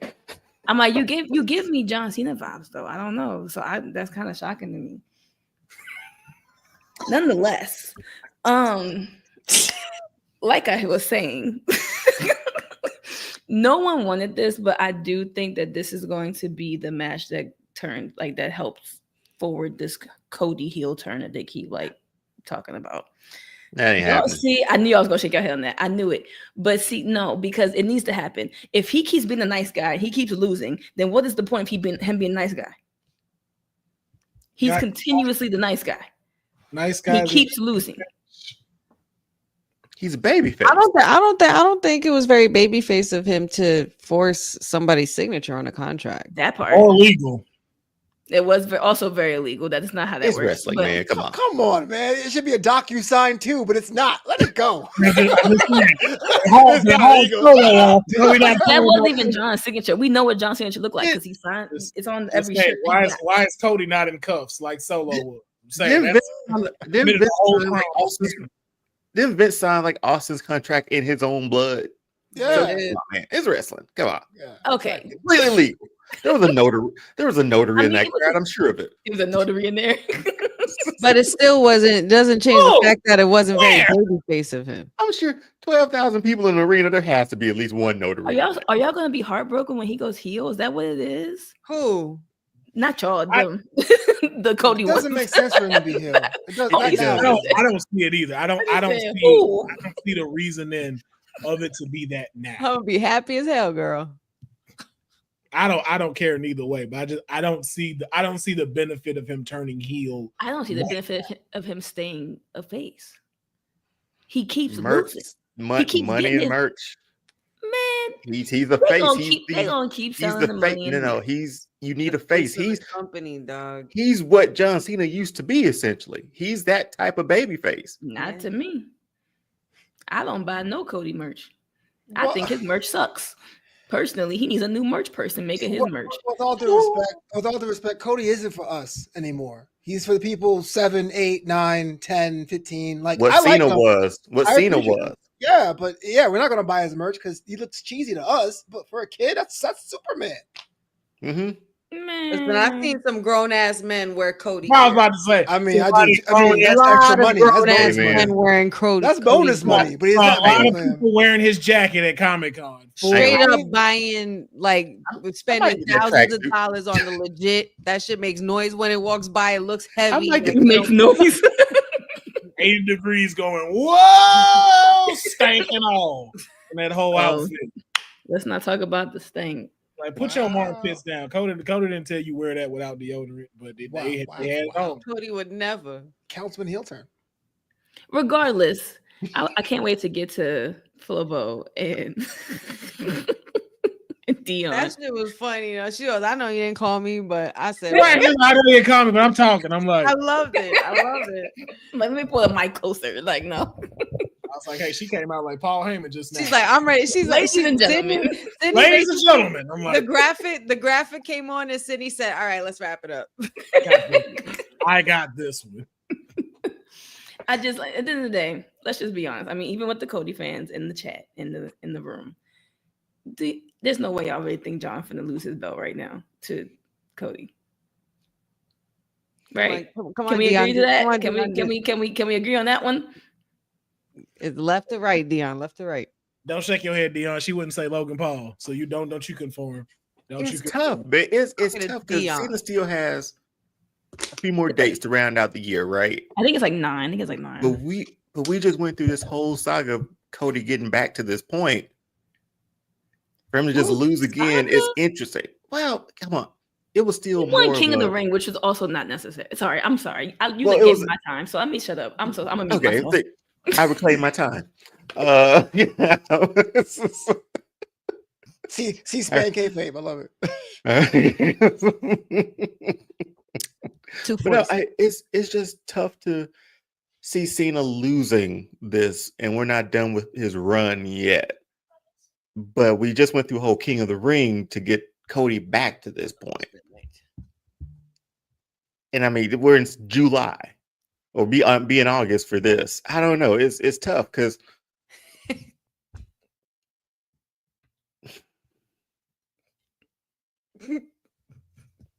I'll pick Cody to win it.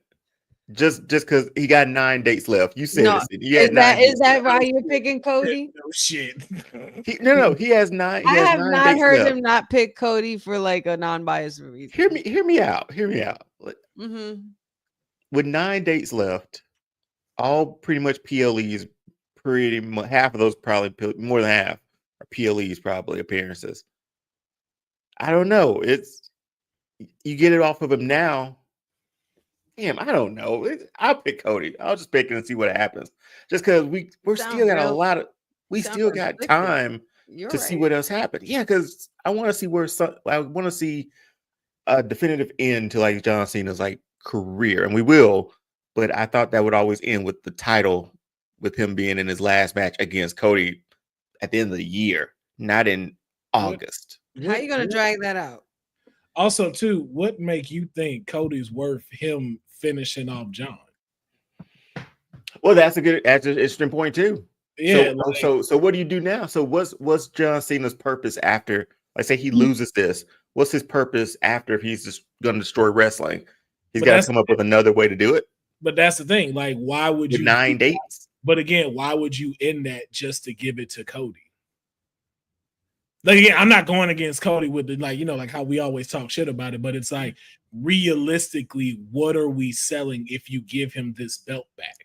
We need to revisit our John Cena timeline episode again, because we need to remember that even with the guy that he's becoming, I guess. I don't know. Yeah, if you think about it, even if it's 9 dates, you got Clash of Paris, you got Crown Jewel, and you got Survivor Series. That's 3 PLEs left. And y'all already fought twice. They already fought twice. King of the Ring makes sense because of him and Randy. And again, it makes more sense of these two to run it back than him and Randy to run it back at SummerSlam. Even though we wouldn't mind seeing that, we got everything we needed from Backlash. So we understand why Cody's here now. But for him to take the title off of Cena now, then it's like, okay, now where does this go? Yeah, that's what but it's kind of weird that it's this early. Well, the rematch is here, and Cody's not gonna win it when he's your, Means you're what? Face of the company, essentially. That doesn't necessarily mean he has to have the championship to be the face. No, this is true, but because he's bigger than the title. Cody has become bigger than the title now. His story has become so much more bigger than the title now. Right. I think with these 9 dates, now it makes it tighter because now you're creating a whole new conversation. Who's gonna take out Cena? We have 9 days left. Who's gonna who's gonna save wrestling before Cena destroys it? Is it even gonna happen at all? Because remember what he said. Belt. Yeah, remember what he said. I'm leaving with this belt. It makes sense for him to retain. Could Cena literally come out one last time, and the last time is now, and say, "I told you so." Drop the mic and just leave, and never come back with the title. You never know. And then, I mean, I'm not sure, but something's got to give, and there has to be a very extremely big payoff. They're just really dragging and slow cooking because there's only left. But it doesn't end with Cody. It shouldn't, honestly. Who should we end it with? I know we need to wrap up, but who does it end with? Man, we had did y'all see my text in the chat? Anybody find the truth? Anybody see the truth? Listen, if we get I can't find truth. If we get the Ron Killings Carmelo Street Profit group, and he take that title off Cena, that's crazy. That's not even a group, just him. But shot in the dark thing. Yeah. But that's my thing too. Like that's a fan favorite thought. But to end 25 years of Cena and holding this belt, I love it. But that's not my first choice. I will say that. If we're doing like a writer's room right now, that's my third choice. But that would be very fire for me. But it's like, yo, if Cody ain't being able to do it, we really able to sit here and promote to say that, yo, like Ron Killings would do it.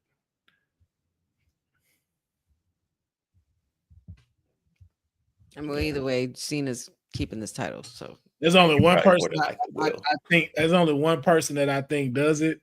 No, there's 2 people I think do it. But again, both of those are shots in the dark. Either the Beast returns, or John let Oba go over. I don't see that. I don't see that happening though. John would want to go down putting over a young talent though. If you really think about it, because when we got this indication of Cena in the first place, he was against Solo, and what was that? Didn't Solo win? That was like the one that he did win. Yeah. where he said I could beat John Cena, and he beat him on a big stage. After that, it was like, yo, did we see Cena's last match? So are we? So okay. So I want to round this up because we already hit 3 hours, and I know we gotta get y'all out of here. So Yes. there's two things. One, let's quickly give our predictions. I do want to ask just one question to end this off. So predictions of this match. Who do you have, Deonne? One more time. Yeah, it makes sense for Cena to have it, but for parody reasons, I'll pick Cody. Okay. Flobo. Cody. All right. Sydney. 17. Honey. 17. Never seen. Nope. Yeah. So now let me ask then, Flobo, why? Cena has 9 dates left, right? The heel turn, as much as I like it, has not been the popular as it has been. You look at the people on the roster, there is no one really that's going to be paired up with Cena one-on-one right now that's going to be a marquee matchup. So what's smarter? You got WrestleMania coming next year. You're already hitting towards the fall. Let's build that now by going with a stable champion in Cody and having new antagonists, and then use these last 8 dates as the Cena Damian Priest, the Cena AJ Styles, the Cena Obafemi. You don't need the title to do that. And if he does change to be face, you're still giving everyone a chance to go over. Cody gets the title back, and he can have new storylines. So I get it. You don't want Cody to win because everyone's bored. Well, everyone over the age of 25 is bored of Cody, but he is the right choice right now for that brand. Here's the thing. I'm not even gonna call it boring, but it's like, are we really finna get a second run of you fighting the same people? No. That's where that is, though. What are the same people you're referring to? Kevin Owens? He's laid up. AJ Styles is on a different night. You face Drew. Like, what is it? Is it are we pushing for Cody versus Damian Priest? Whatever if you want the WrestleMania, is it Cody versus Jacob? I mean, Jacob is, like, how do you paint the picture leading into where we're going with Cena also ending his career now, if the belt does go to him? Because again, I don't agree with the boring part. That's why I'm not gonna say boring when it comes to Cody Rhodes, right? But I'm curious of if he gets it, what is a leading story of it being worth him having the title rather than the one we currently have where John Cena is ruining wrestling? Yeah, okay. So good question. WrestleMania is it in December? It ain't Starrcade. So you got to think about long-term bills. So you're right. Right now, there is no one warm. But what I'm saying is Cena has 9 dates left. So there's no one on the roster to face Cena now that's anything fun for the title. Cena versus Obafemi, Oba's not winning that. Cena non-title against Oba, that's a different kind of level matchup because the unpredictability is there. Same with AJ Styles, same with Damian Priest, same with those guys. I don't have an answer for you for Cody right now, but I'm talking to you since WrestleMania is over next year, past the Rumble, past Elimination Chamber, I'd rather open that up for someone that can still go come April time. I hear you. I can also yeah, because I respect it. I just don't see it with where we're moving into now, especially like you're saying with 9 dates. These are going to be pivotal dates. And it's like, okay, if Cody doesn't get it done, it's like, okay, then who's next? Like you said, who's the next person? Who is it going to be? And I'm still on that one. Yeah. Listen. Bro, I hear that music and Brock walk out. Wow. Old man Brock Lesnar with skinny legs. I bet. Have you seen Brock lately? He got skinny legs. I'm sorry. He do, but have you seen him lately? Yeah, I have. Yeah. We'll leave that right there. He ain't never gonna be small, man. Let's be honest. And it's so funny because that will also be a nod to like the times where Cena was like, I've been that guy, I'm out on top, blah blah blah. When he had the championship, then all of a sudden Brock's music hit and he came out of nowhere.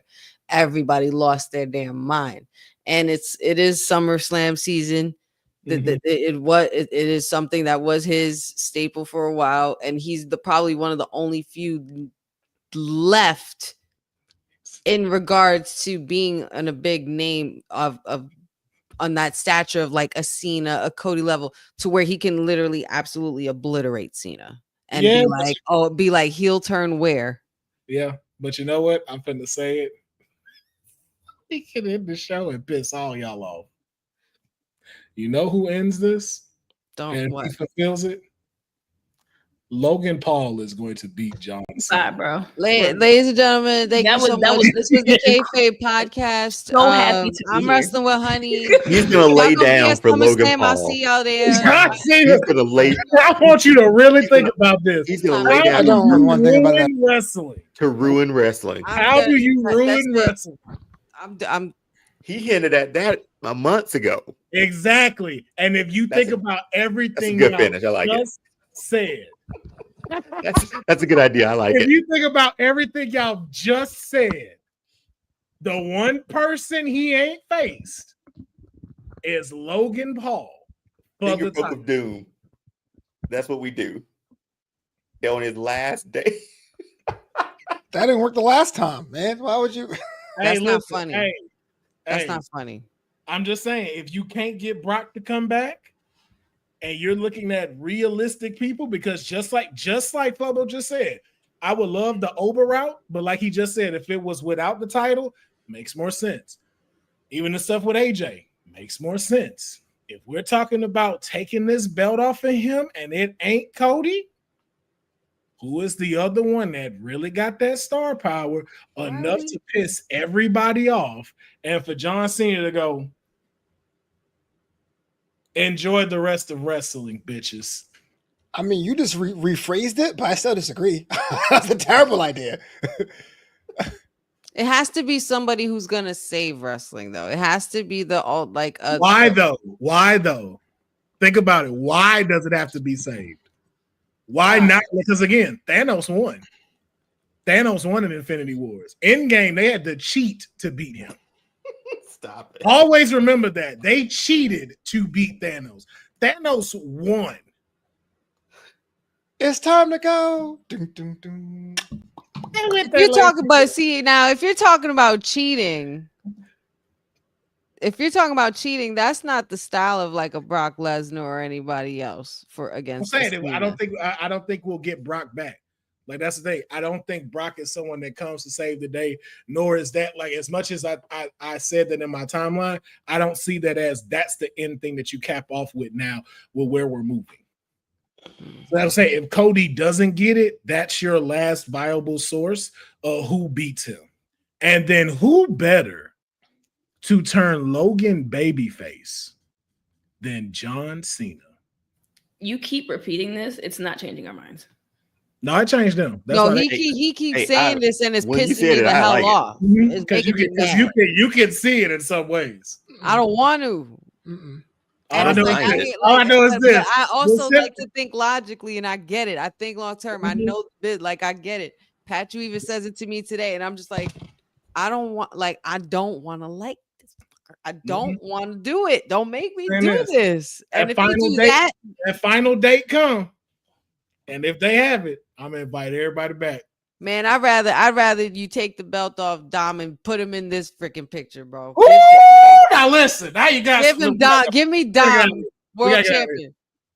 We gotta get out of here. Ladies and gentlemen, thank y'all so much for checking out another edition of the Kayfabe Podcast. It has been quite the episode, but we gotta get folks out of here. It is time for bed because we are all over 25, and it's about that time. So thank you. I want to thank my our special guest, Sydney and Flobo for joining in. Remember, SummerSlam is this weekend, 2 nights, Saturday and Sunday. It is beginning at 3 p.m. Pacific Standard Time, 5 p.m. Eastern Standard. We will have Honey McDuck in the building for SummerSlam. So tune in with us next Thursday. We will get the lowdown, just a feel of how everything was there and recap exactly what happened. So once again, from all of us here, make sure you enjoy the rest of your night, and we will catch y'all next time. Peace.